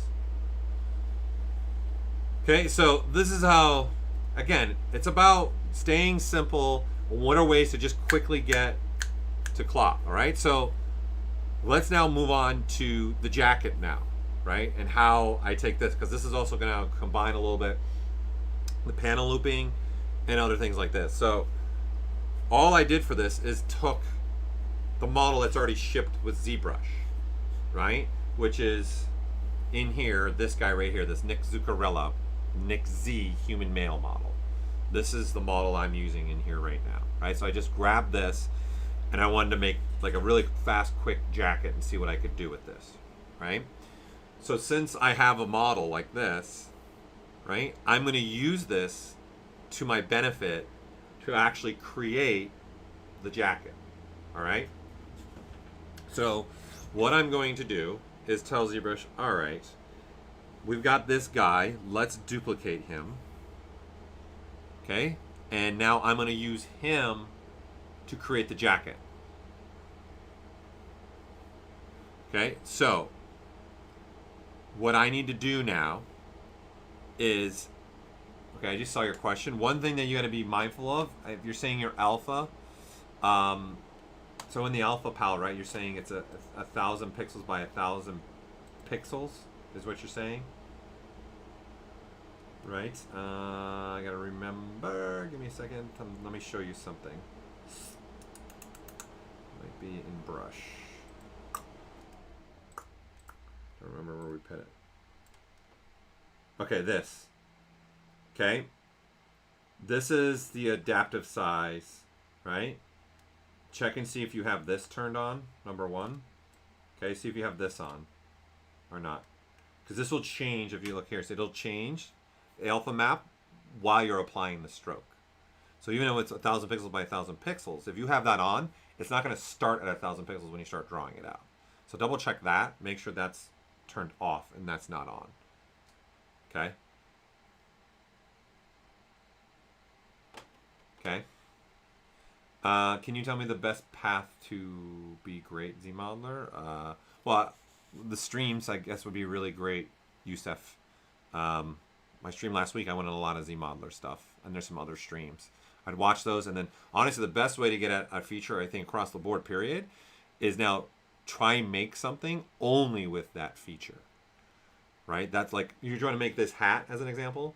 Try making a hat like this with nothing but ZModeler, right? And then you'll find ways to go about this, okay? All right, so back to this jacket. So what I'm going to do is I'm actually going to tell ZBrush I want to start slicing this up. Okay, so right now it's just dynamic that's on. Okay, that's making it look smooth. It's dynamic subdivs. Okay, so I don't really need it on. And what I'm going to do is select my slicing curve here, right? And I'm going to say, okay, I want a different type of maybe leather here at the shoulder. I definitely need to have in the hands here. Let's even now switch to select lasso. Okay, and I'm going to say we don't need that. Okay, in fact, let's go a little bit more. Let's go another ring. Okay, something like this. So now I'm just going to do a delete hidden. And now I'm going to say, all right, let's select this guy out. Right, so now this arm has got one polygroup, the hand's got a polygroup, and this chest has got a polygroup. I'm going to get rid of the hand now. I don't need that anymore. Okay, I'm going to need a collar around here. So this is where, do I want to use the slice, in essence, to give me exactly where I want that collar to land. So here's my slice curve, and I do this, right? And then this is cutting across. But maybe it'd be better to actually be, it should probably be a little bit more on an angle like that. Okay, and then I'm going to mirror and weld this over so it happens on both sides. I'm going to turn local off.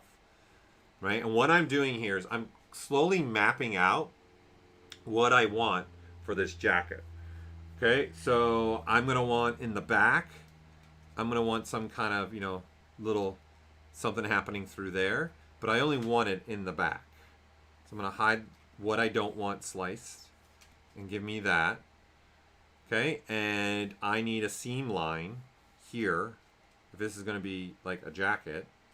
So let me make a seam line here, right? Because I need that to have different polygroups, right? So in essence, I got different polygroups is what I'm doing here. Okay, that's my main goal here, is just making different polygroups. Right, and then now this, I'm going to go ahead and say, let's turn off symmetry, and let's hide one side, and we'll make that a new polygroup. Okay, I don't need the head anymore. Okay, so I've done a combination here of using things like slicing and using things like selection to create where I want lines of stuff happening. Okay. I don't like what's happening right in here. I'm going to fix this with the ZModeler brush. So I'm going to have QMesh. So this is what I'm going to have, just the default settings. Okay. I'm going to hold the Alt key, click, and then switch to the Shift. And that'll paint the pink there. And then over here, I need that one to be the green. Right? Because I would want a better line happening through there. Okay. And now I'm going to give a little more topology to this. Right? So what I'm going to do is I'm going to crease here by PG, Paul Gaboury. No, it's polygroups, right? So wherever there's a polygroup difference, it's going to give a crease. So that when I divide up, right, I'm giving more topology here, but it's keeping that there. And the reason why I'm doing this is I want to throw now some things at the ZRemesher. Okay? And so, you know what? Actually, it would probably be beneficial to get rid of these polygon faces here, but whatever. I'm fine with it. And so now what I'm going to do is in my ZRemesher, I'm going to turn on these keep groups. Okay? And I'm going to say, all right, let's go ahead and remesh that. And what this is doing is it's going to remesh, give me a nicer quality, lower polygon mesh, right? And then it's using the polygroups to drive it, right? So you can see that's nice, right? And these polygroups are what I can start using for what we talked about with I want different things happening in the cloth here, right?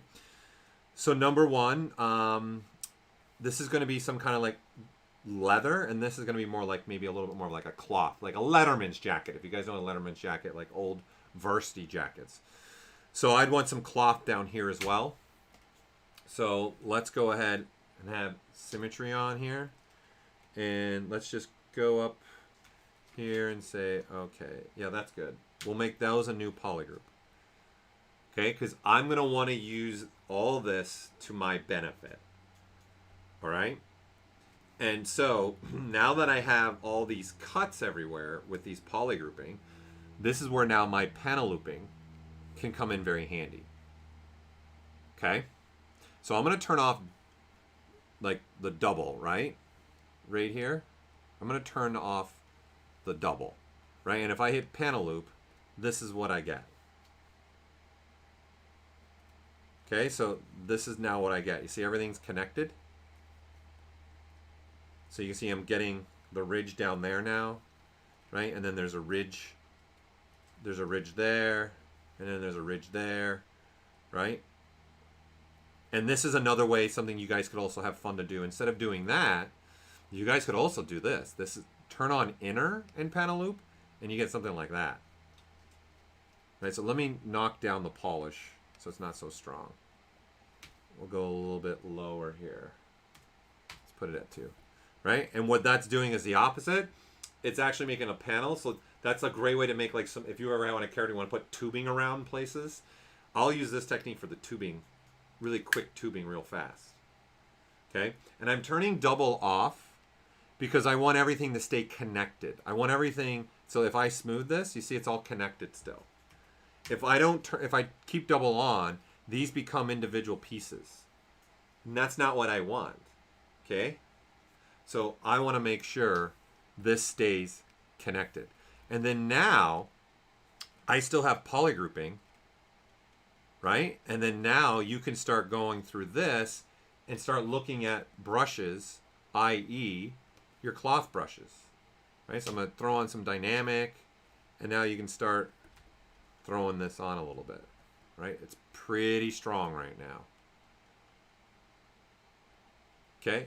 And then obviously, the better thing for this now, throw the body back on, right? And then now I say, okay, I'm working on this jacket. Let's recalculate so that now I have something to collide with instead of just itself. Okay? And so now, again, I just want to mask off the parts. I want to work on just this sleeve and then just start wrinkling some things up. And I'm going to turn on dynamic. Right? Just give it a little bit of a wrinkle in here. And again, and then maybe pull out that elbow. There's going to be an elbow spot. So to do that, maybe even mask off that part of the elbow. So I just get a little bit of some cloth change there, as if there is some elbow movement going on there. Right? And then now I'll switch to, let's look at more cloth brushes. I'll switch to something like, excuse me, let me get a swig of water here.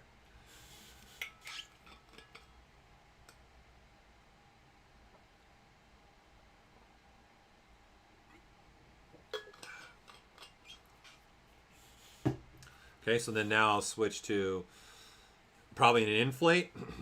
And then now I want to kind of make this look like this has got some inflation happening. Let's go a little bit bigger. So it looks like there's cloth kind of, you know, starting to collide with other portions in here. And then I can flip it And that's a little aggressive. Start inflating that a little bit more, right? And at any point in time, right, I can still smooth this back, right? And then I'm just smoothing. That's it. That's all I'm doing. I'm just smoothing. Okay, so this, for me, you can see how quickly you can really start working on just working out this jacket just with some cloth. Simple, simple, simple. Again, I can't stress this enough, people. Keep it simple. Like doing stuff like this. Just moving it around. And then now going to an inflate. And then I'm going to inflate it around these edges in here. Okay, I'm even going to blur the mask a little bit more. And the question about dynamic, are you talking about, when you say dynamics, are you talking about the dynamics, or are you talking about dynamic subdiv symmetrical? Because no, it's not going to be symmetrical. Dynamic. The dynamics is not going to be symmetrical. You would do if you want it symmetrical, you would just do you would do a mirror and weld, right? Because right now I'm on a model that has no subdivision levels. I'm using dynamic subdivisions to give me this jacket that I'm working on now, right? So this I found very useful, and I found when I was experimenting with trying to get this, keeping it simple always was better for me. Just finding a mesh, you know, like this, and then just giving it a couple touches in here, right? You can have some, this will be symmetrical in this sense with the brush. You can start having some symmetry this way, okay? And then now, of course, right, you want to start bringing in a collar through here, right? So then this is where I start using the extract, right? But you can see how low polygon I am. Well, Zombids, make a support ticket. What version of 3D Studio Max are you using? It's not going to support old versions. No, there's a cutoff because their code changes. So depending on the 3D Studio Max you're using, it's not going to work. 2018 should work. So you either got to go, you might have permission issues then. Your computer's blocking you. So I'm not on the, I don't have Macs, so you click here for the path. But what you might want to try doing is a force reinstall. If not, there's actually an installer just for 3D, just for GoZ. Okay? Or like I said, you could just use FBX. So, hold on, let me get a folder open just so you have places you know where you can go. Okay, so here, if you go to the troubleshoot help folder, where are you? There you go.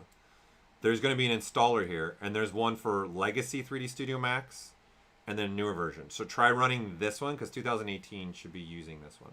If you're still having an issue, I would recommend support.pixologic.com. Sounds like then you probably have something permission issue where it's being blocked by your system itself. Right? But, you know, like, I know a couple of people are chiming in. FBX is just an easy, simple way to go about this. Okay, so this is just, in essence, I'm trying to show you guys different ways to start building cloth on this, right? So now this is just a process now. I got to go and start making the rest of this look what I want it to look like, right? And down here at the bottom, I probably would have wanted a polygroup here. I would have wanted to do like I did over here, because obviously this purple part, right? I'm not going to do crazy cloth with this purple part. Let me get out of the lasso. Okay, I'm going to do something a little different with this. And in fact, watch, I'm going to go something like this. Watch, brush. Let's grab an insert. Okay, I'm going to make that a nano. Come in here. Okay, and of course you could use micro polys for this too, but I'm going to use nano because I only want it to happen here. Okay, and I also polyloop. Let's just make it only happen to that. Okay, and then we'll do the same thing over here. Okay, and so what I'm going to do now is I'm going to tell ZBrush, let's insert a nano and let's make it be a cube. And let's do it by polygroups. So now I have something like that, right? So you can see I got the same polygroup going on here. Right, so let's do this. Let's get rid of the purple and let's remake that a new one. So it doesn't go on, I don't want it to go on anywhere else. It's just the same, there was the same polygroup on his body. Right, and then now this, I'm gonna use this, okay, in the nano, right? This is what I have. And now I'm just gonna play with the width, make it be longer, and then maybe the length, right? And you can see where I'm going with this. Some kind of like little ridging ability here, and not so much offset in here. And you see one of them's going the wrong direction. So this is where alignments can come into play, right? And now they're all going the same direction. And so this is a great way to kind of add something like this. Okay? So I find this still very, very useful for me. And I can offset in different ways, see? So, and then now we can edit the mesh, right? And now I'm seeing the change is over here now, right? So now I've got split screen. Okay, so if I want to, well, let me switch transpose back to the normal. I can start making these longer. Right, so if you look there, right? So if, see, I'm changing the size, and I'm watching the size actually change for me. Right, and then I can even divide it. Right, now it's actually divided too. And I come out of Edit Mesh, and see now I've got more of a rounded look to it. And then I can clip. See, if I clip, it stays within that polygon row that I have. I turn it off. So I'm having this stretch across, right? So really, if I was really doing this right, the best thing for me, honestly, to do, here, let's delete this, is take this mesh part right here, right? And get rid of the spans through here. So that way, they're all the same. This is the same span coming through there, right? That way, when I go and nano it, see, this is going to make it easier for me to say find a width and then find a length, and then it's going to stretch across. And then I need a new alignment, not normal. We'll do short edge, short edge, right? And then that way it's just stretching across one polygon. And when I use that clip, it's being limited to that. And now I'm just finding an offset that I want, right? And then that's a quick way for me to kind of add some kind of ridging like that. I turn clip off and it's a little bit wider. Okay? So that's kind of what I would start to do for something like this. Okay? And we're almost running out of time here. I'm just catching up on some questions here. Okay, and then of course, another way, a different way to create a model, okay, with clothing or anything like that, would be using Spotlight. Okay, so let me delete this stuff here. Let's start from scratch. Okay, I got something like this, right? And now I want to create some clothing to him. So now, if you have Spotlight, you can see there's imagery here that's kind of just a quick image, okay, to go about this. So what I would want to do now is use these images. So this is found here in Lightbox, and then there's a Spotlight tab, and then there's one that's 256 and one that's 128. Those are the sizes of the images. 128 pixels by 128, 256 by 256. Okay, so right now I've got loaded the 128 by 128. Okay. No, I'm not. I'm not an actual programmer. No. I'm just one of the artists in house, and I just been here for a long time. Been making ZBrush for a long time. I'm part of the development team though. Okay, so I've got this image here, and you can see there's some red, right? So I'm gonna probably scale this up more, a little bit more like that. Okay, and what I'm gonna do is I want to tell ZBrush now. In fact, here, I'm going to adjust the size by holding the control key and clicking on the image. I can adjust the size even like that if I wanted to as well. Right? And this little camera here now that we have, this right here, it's going to look at the image and create a mesh. So if I just click it, camera, right? This is what I get. Okay, everyone see? That's pretty much what I'm getting.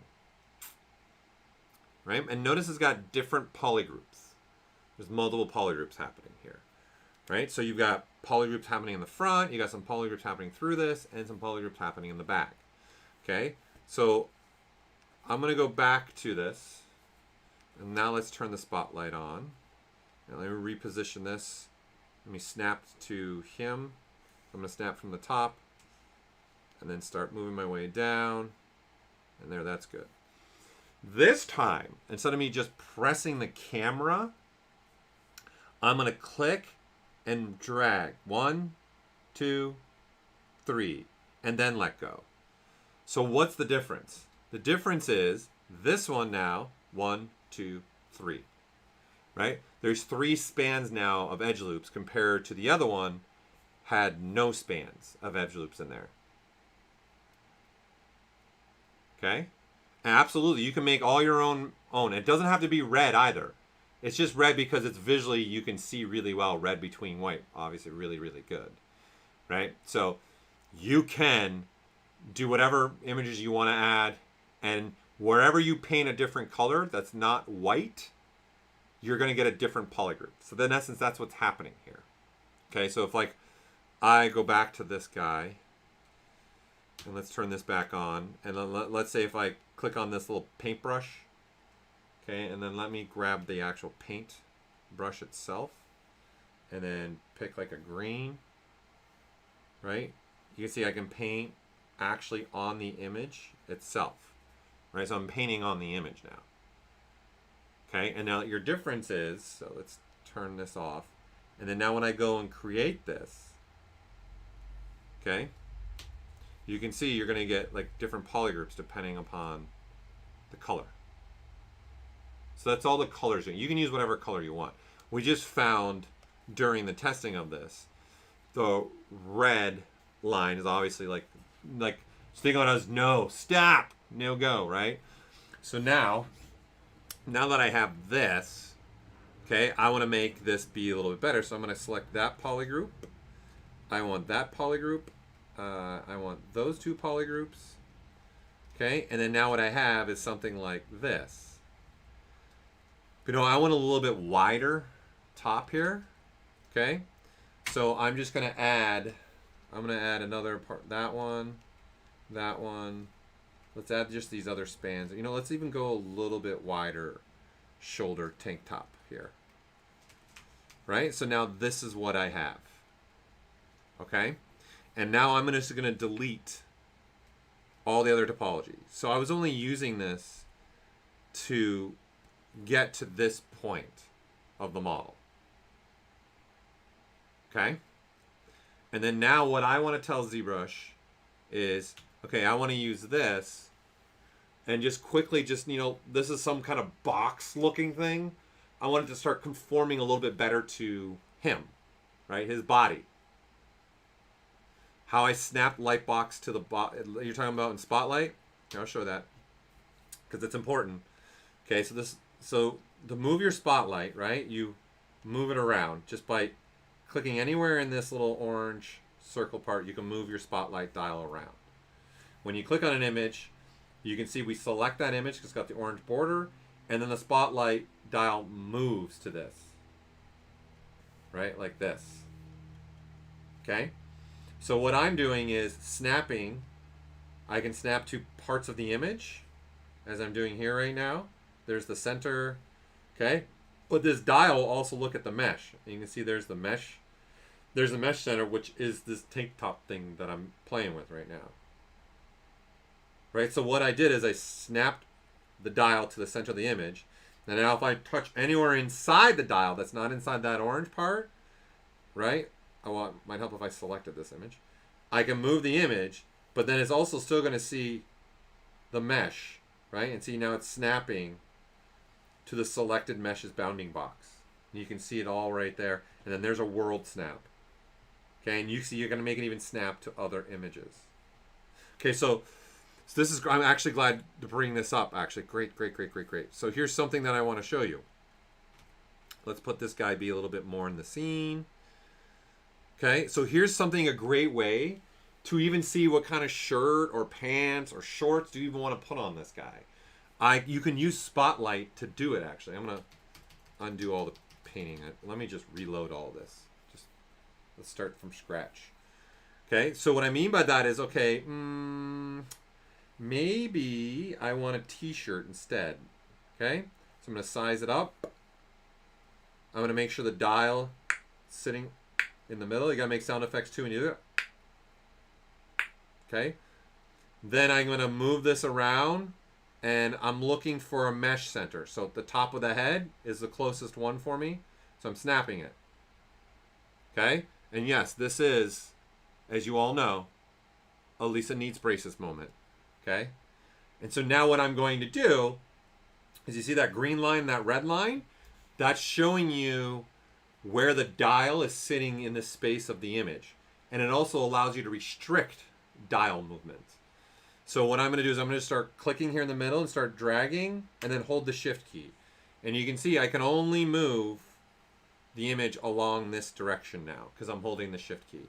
The key thing is, people, you have to click first, then hold the shift key. See, now there's the red, right? So you got to click and go, okay, I want to go in the green area, and then now, boom.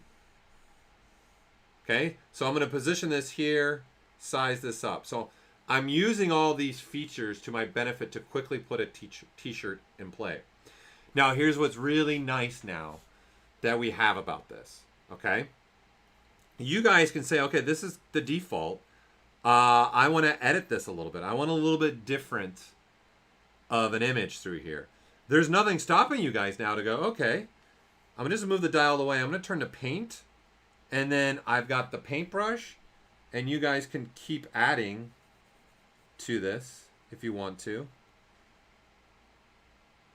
Right? So I'm adding here. And then I can even say, I'm going to also throw a nice alpha on it. I'm going to take away some of this. And yeah, V-neck it, baby.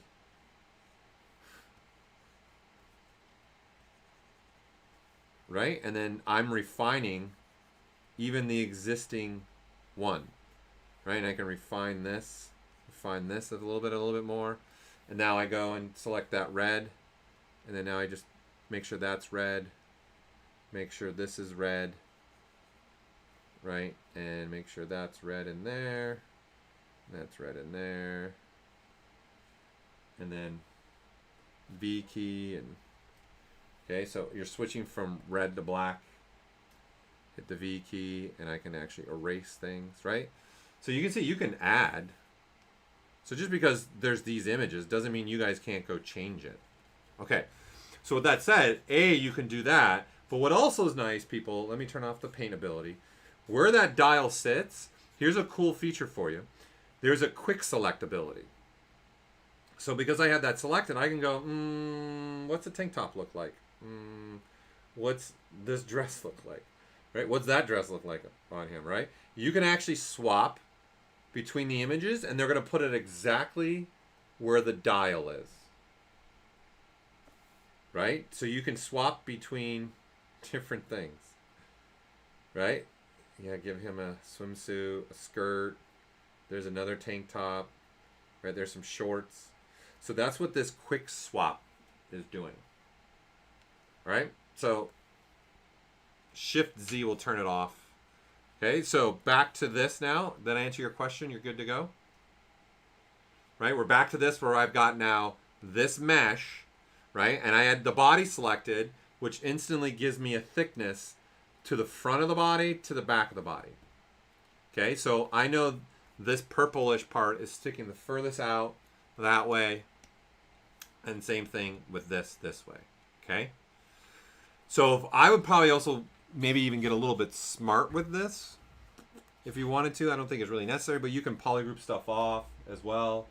Switch to some ZModeler, say polygroup, and I'm going to say flat island, and then you can assign this a whole new different polygroup, and then they all have the same. And then see that also. So it doesn't have the two polygroups, it's all one. It's not really necessary, but right, it might be something that you want to do. I'm just showing you things so you guys get an idea here. Okay.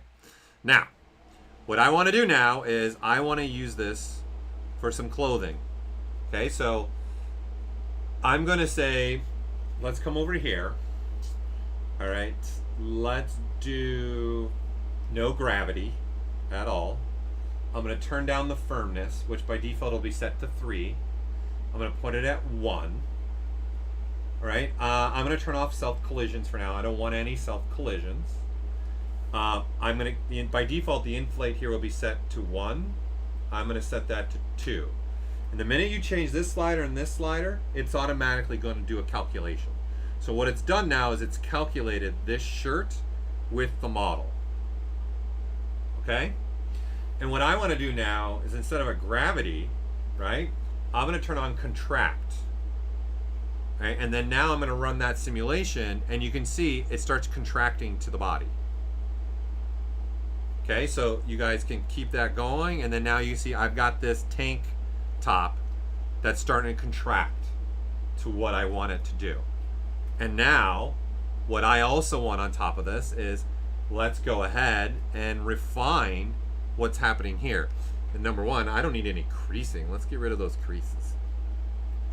Okay, and I'm gonna say, all right, let's switch to the smoothing brush to the cloth smooth.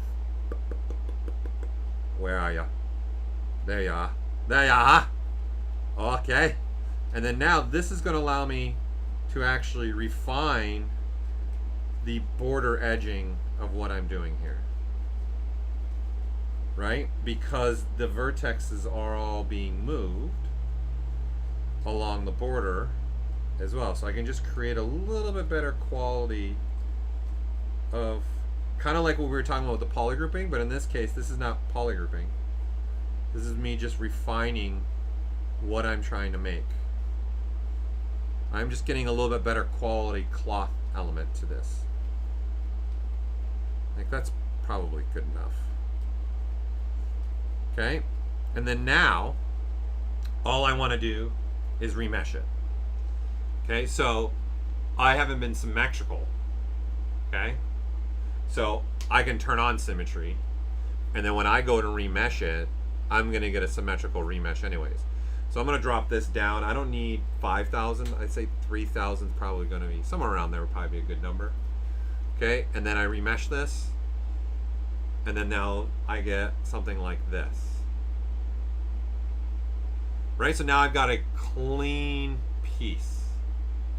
Right, and don't forget, guys, we have so many things that we're going to be able to do to have some fun here with it. Like, don't forget, you can make polygroups. Like, so, right, if I wanted, oh, okay, let's go back to that slicing idea. Start adding elements here, right? Like, think about this as like chess or like a cake. So I'm going to make one polygroup, and then I'm going to say, okay, I want it to do something like this along the bottom. And then maybe I want a ridge through here. I don't know why, just go with it, right? And then now I'm going to turn also the groups on and remesh this. And then see, now I get these polygrouping, right? And then this is going to allow me some control here, right? I can grab these and even shrink it down and say just that is going to be one polygroup now. shrink it down. That's going to be a polygroup, right? So I'm setting myself up for stuff here. Okay, that's what I'm doing here. Okay, so i.e., now that I have this, I'll turn on my dynamics. Now, in my dynamics, this shirt needs to have some thickness to it. Right, so let's add some thickness to this. And then now I want to start doing some different wrinkling. Okay, so we can do an expand, and I'm only going to do it in the Y. So if you notice the contract, when I did the contract, I only did it in the Z. So it only contracted the shirt to start here and start contracting in, right? So for me, the shirt was out here, and so the only direction it goes is towards my chest, right? So I'm doing that same restriction with expand. I'm telling it to expand, but only in the Y. Okay, so when I run a simulation, right, I want to have this, and see there's wrinkles starting to be made that direction. Okay, because now it's doing this expansion is only happening in the Y. Okay, so of course, you guys can also just use, I'll do this too. Let's use, again, the transpose cloth. Remember those polygrouping? I did that on purpose, right? I wanted to have those polygroups available to me, okay? So I'll show you one last thing here. Saving the project. Right, so it's really about trying to, for you to have the controls, it's about you just pushing the mesh a certain way, okay? And then having some control with that. And so I'm showing you some simple techniques here that'll give you guys a little bit more control of everything. So let me relaunch. I had a flash.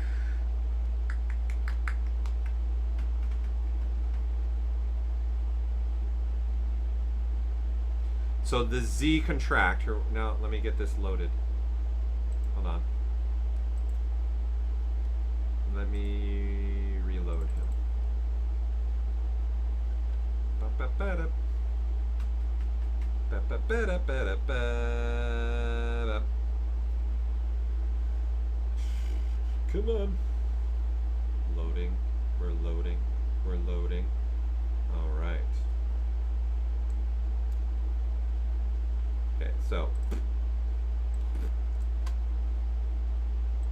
Okay. So this, right? If we went backwards to this part, right? Or even, let's keep going backwards. Let's go all the way back to this, right? What I was doing was I was telling it contract, but only in the Z.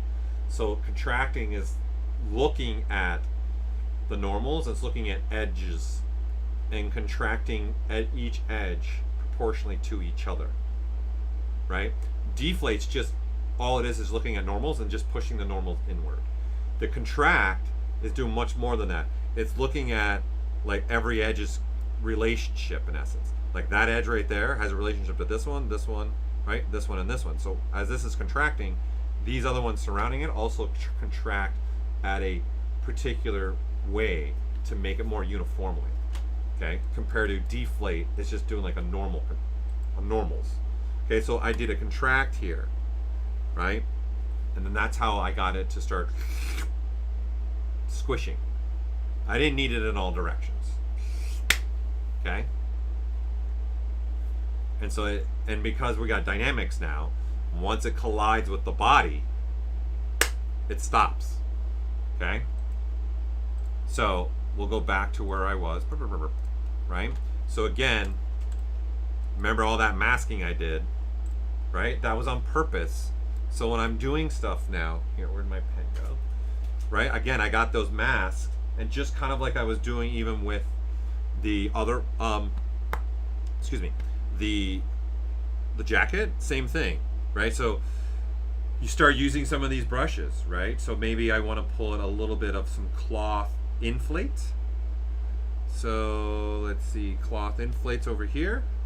And then now I want to put a little bit of inflation through here to just, this is going to be some kind of more thicker, I'm thinking 80s right now. Yeah, baby.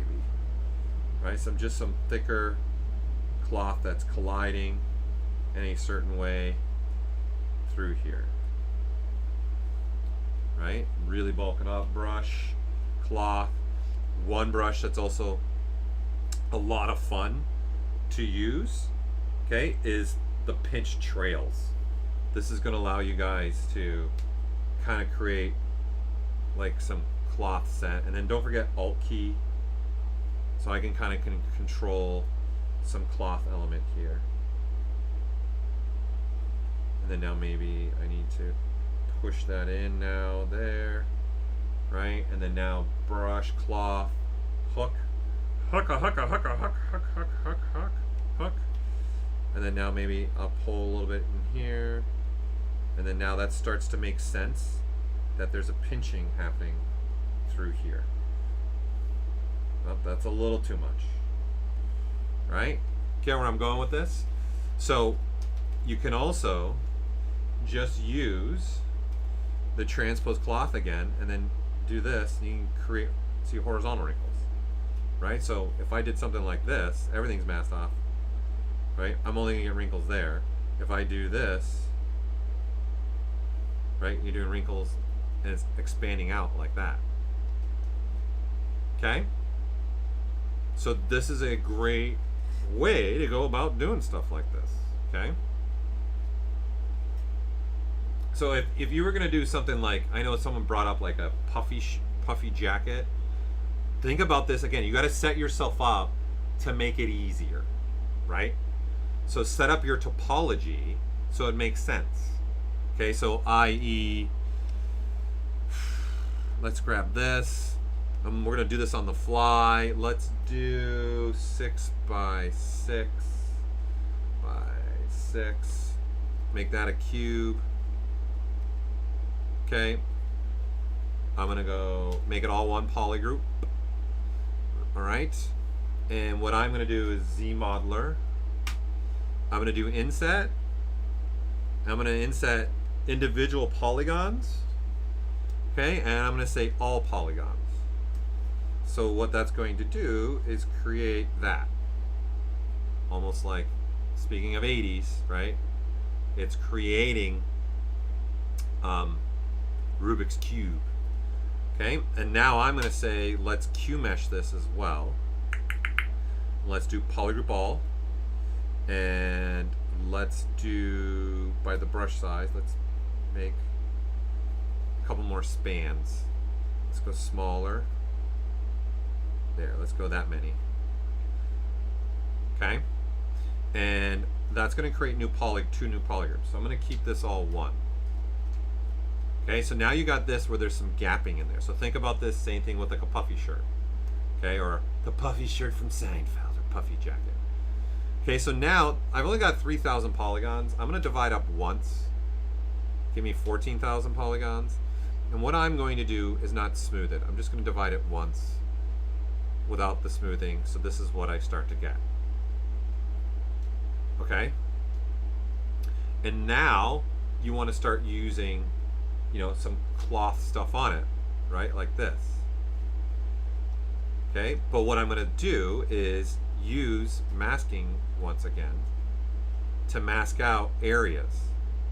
Right? So when I start to go at this, right, with any brush or doing this, see, that stuff isn't being touched. And then now, do a little bit of polishing. Maybe let's go up in polygons, do a little polishing.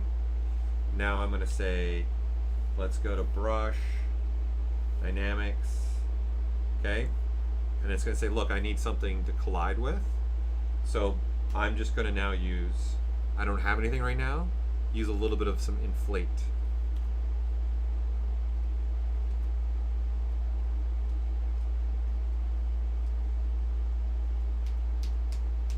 Right, and just start putting that in. So what's happening here is none of this is moving, the yellow, because that's masked off, right?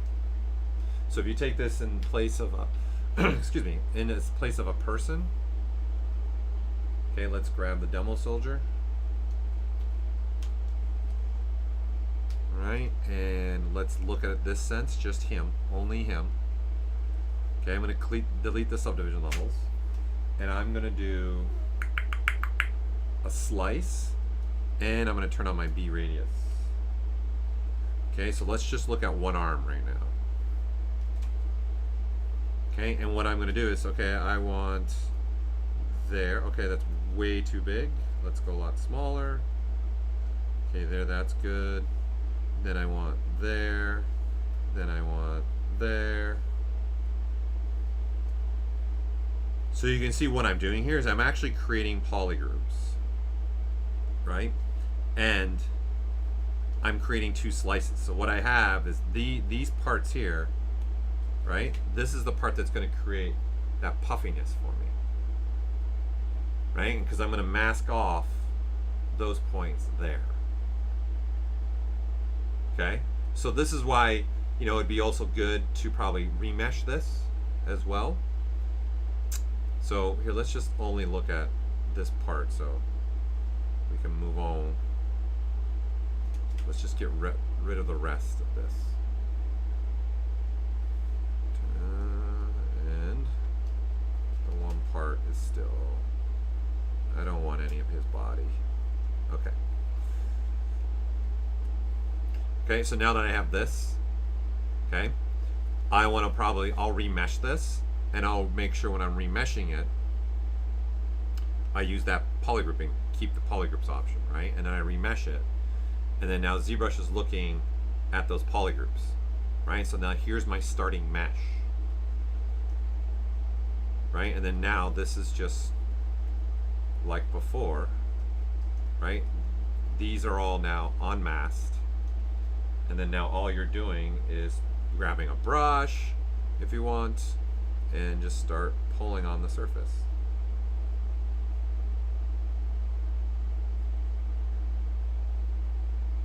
And then of course, if you want to just use it globally, then that's where you go to the dynamics menu. Right, but this is just showing you by hand. Here, I'll hide the mask so you guys can see what's happening. So you see what's happening here? That's creating that little ridge that I would want. So probably want to get some inflation on here as well. Just inflate this up. And then this is just an example of me by hand doing what I want. It's the Michelin arm. Yes, the Michelin arm. Okay, and if you turn on dynamic, it's going to look a lot better. Because now you're going to see what it looks like when it's smooth. I want a big ridge there by the hand. A really nice, really sell that cloth there, or that puffiness. Oh, I definitely want some more puffiness there. Okay? So there you go. This is how I would start doing something like that. Okay, and then to throw an extra thing at you guys, what I'd also do here, okay, I would start using these polygroups, right? So watch, I'm gonna make it all one, the same polygroup. Brush Z modeler. I'm going to say insert multiple edge loops. I'm gonna do one. I don't want one there, and I don't want one there. Okay, what I do want is one in the middle here, and then the middle, here, and then I'm going to select a face, polyloop, and let's create a polygroup there. Whoops.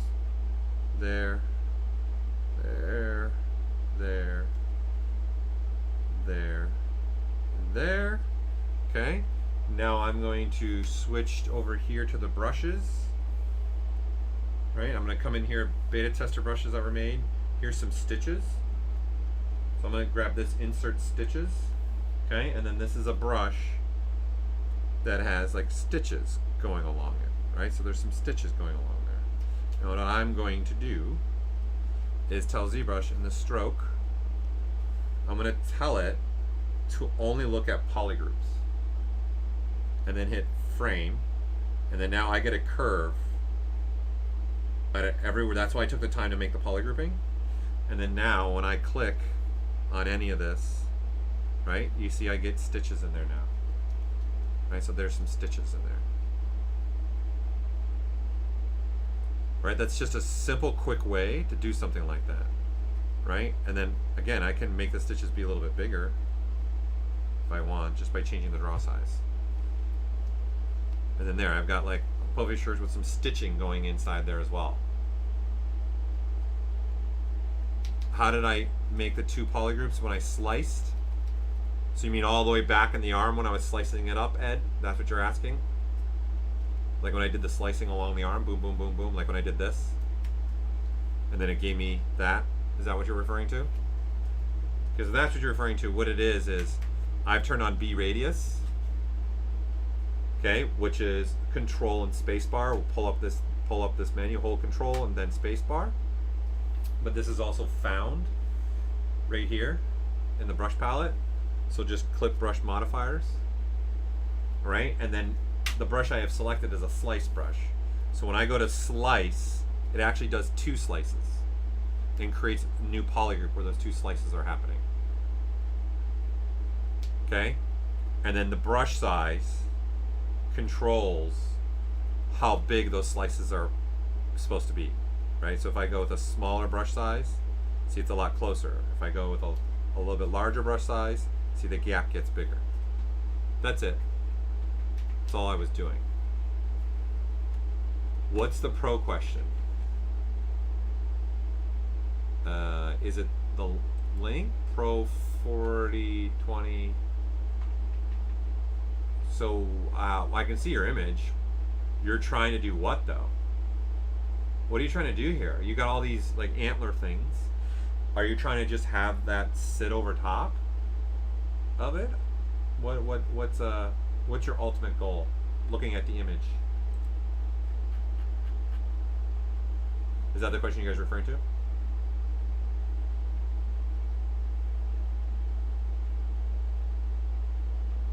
Oh, so you want to have a ball inside a constraint, and then you want to expand the ball, and then that. Okay. It's going to be probably finding the right settings, of course, and what sphere you have. I'll have to try and create something like you have really fast. Let's see how. It's going to be the fastest way for me to do this. I'll do it this way.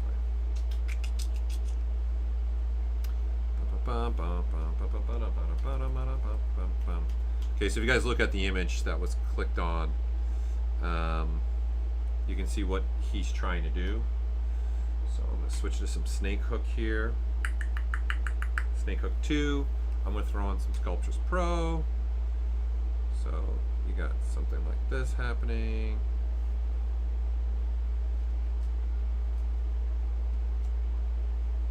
Let's get that to be a little bit wider.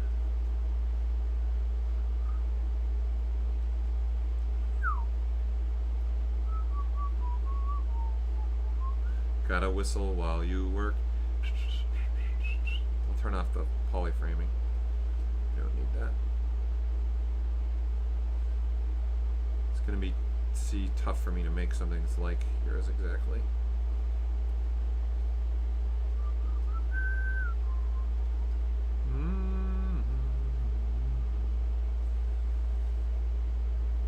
You know what? Let's actually switch to Snake Hook 1. So it uses the camera plane instead.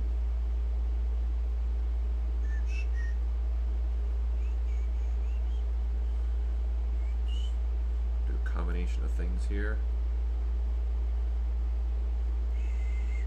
It's flames! It's really ugly. Okay. Let's get rid of this middle one. We don't need this middle one. Ah, the beauty of Sculptures Pro. Just delete the meshes we don't need.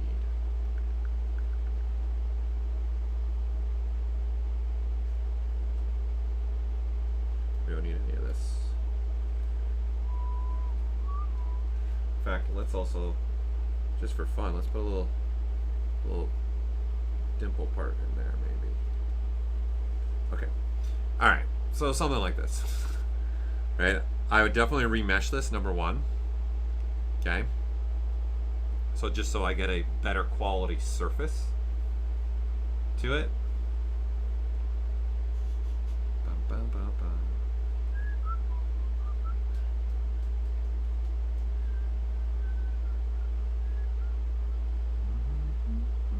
Then we're remeshing. Let me get back over here so I can see you guys' chat.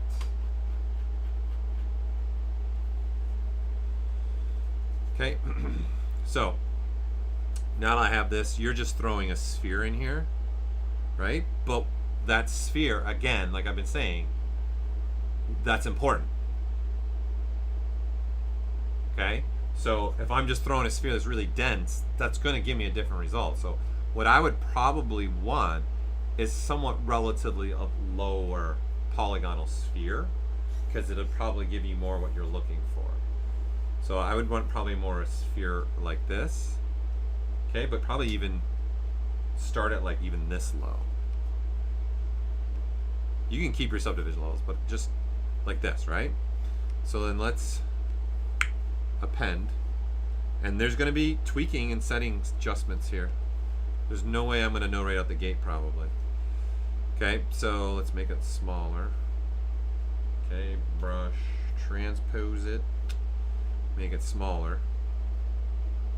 Okay, and what I want to do now is dynamic. All right, let's see what we got here. Let's do some more iterations. I'm gonna start at 300. I don't want any self collision right now. I don't want gravity. I'll keep the inflate at 1 this time, and a floor collision's fine. Okay, and then I'm going to do my collision volume. Okay, so now when I start to look at this, if I'm going to throw in dynamics, right, and I say inflate as an example and start running it, right, it's running that. So this is taking, let me bump it up, right? See, it's just inflating out. It's not doing an expand. Okay, so what I would probably want to do is more of an expand. So it expands the sphere out, right? But this is also looking at the normals. I mean the edges and their relationships. And as one's expanding, another one's expanding, right? But you see they're starting to contract to this. But this feature is meant to do this, where you're going to start getting this wrinkling ball look. That's on purpose. That's the difference between this. Okay? So what would probably be better for this,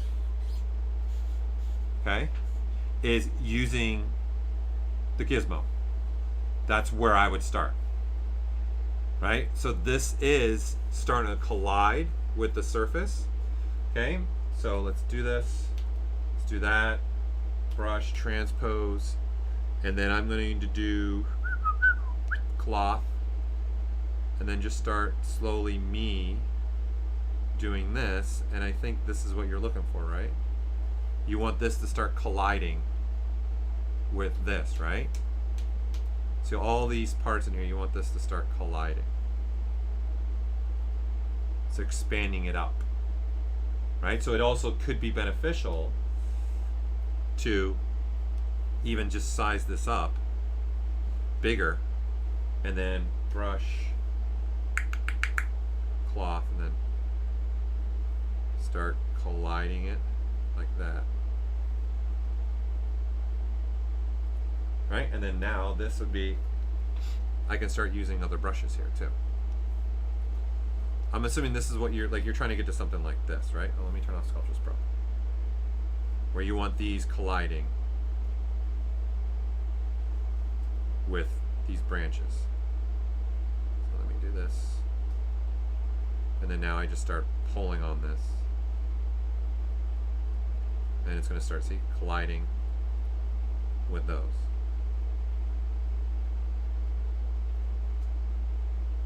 So just use the simulator to get you somewhat of the way, and then start using the brushes to refine it.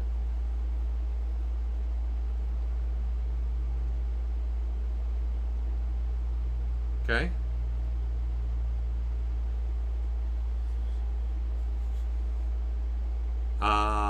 right now there's no fee. We did Alembic was actually added to ZBrush for this version as well. You can import Alembics now, and this can be applied to a layer, but it's going to be an MDD file. Right now, there's no Alembic animations not controlling this.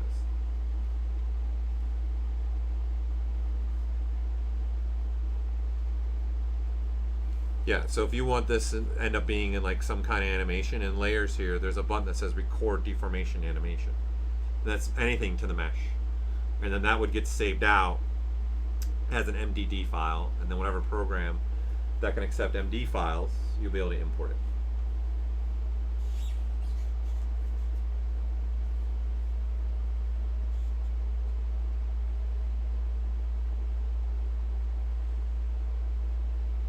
Yeah, well, what do you expect?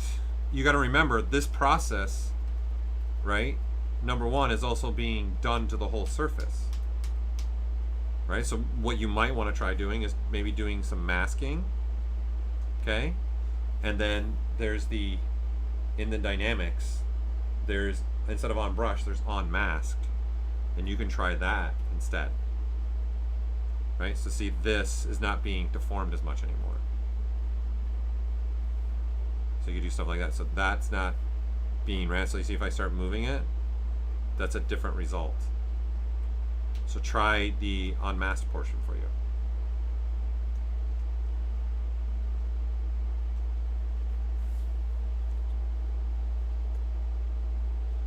So there's none. If there's different ways, there's different types of a crash. So you might be having a specific crash that you keep running into. That's like a hard crash. There's no rhyme or reason. In essence, there's no off code or on code for saving if you did encounter a crash for it saving a file or not saving a file. It's on, but there are certain types of crashes that are very different. There could be a crash where something happened within the operating system and made ZBrush itself crash, and then that way ZBrush doesn't have the ability to go save the file. Okay. Well, guys, I gotta call it a day because I got a lot more stuff I gotta get going through today. I got a lot more appointments I gotta get to. So there you go. There's some just general idea and knowledge. Again, the big thing here is using Think Simplify when you're trying to do this dynamic stuff. Keep your polygons relatively low at first, right? And think about a combination of using the dynamic simulator, but then switching to some brushes to start controlling more elements there. Okay. So before I go, is there any last minute question that I missed? Maybe because I wasn't able to keep up with all of the questions that were coming through today. You guys were on a roll today. Going nuts today, which is great. That's why we're doing the streams too. Okay. All right. So there's nothing coming through. So I thank you all for tuning in. Okay, we have what's your unusual question? Are you talking about like the ZRemesher master streams? Those are by invite only. You got to be posting your work on ZBrush Central. You got to be showing your work off so we see what you're doing in ZBrush, and then we invite those ZBrush masters.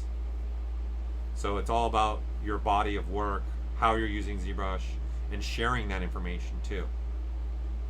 And then of course you got to be comfortable enough to do the kind of what I'm doing, where you're talking and you're doing something, talking and doing something as well, right?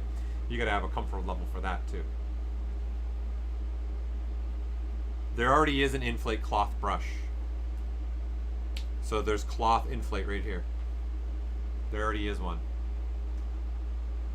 No news, Josh, on the ZBrush Summit, unfortunately. I got nothing I can give you for that, but the cloth inflate's right here. Okay. All right. Everyone have a fantastic weekend. If you're in the US, have a great holiday weekend as well. Thank you for tuning in. It's been a lot of fun. Hopefully you guys learned a lot from this. I thank you all. This is Paul Gaboury with another Did You Know That on the ZBrush Live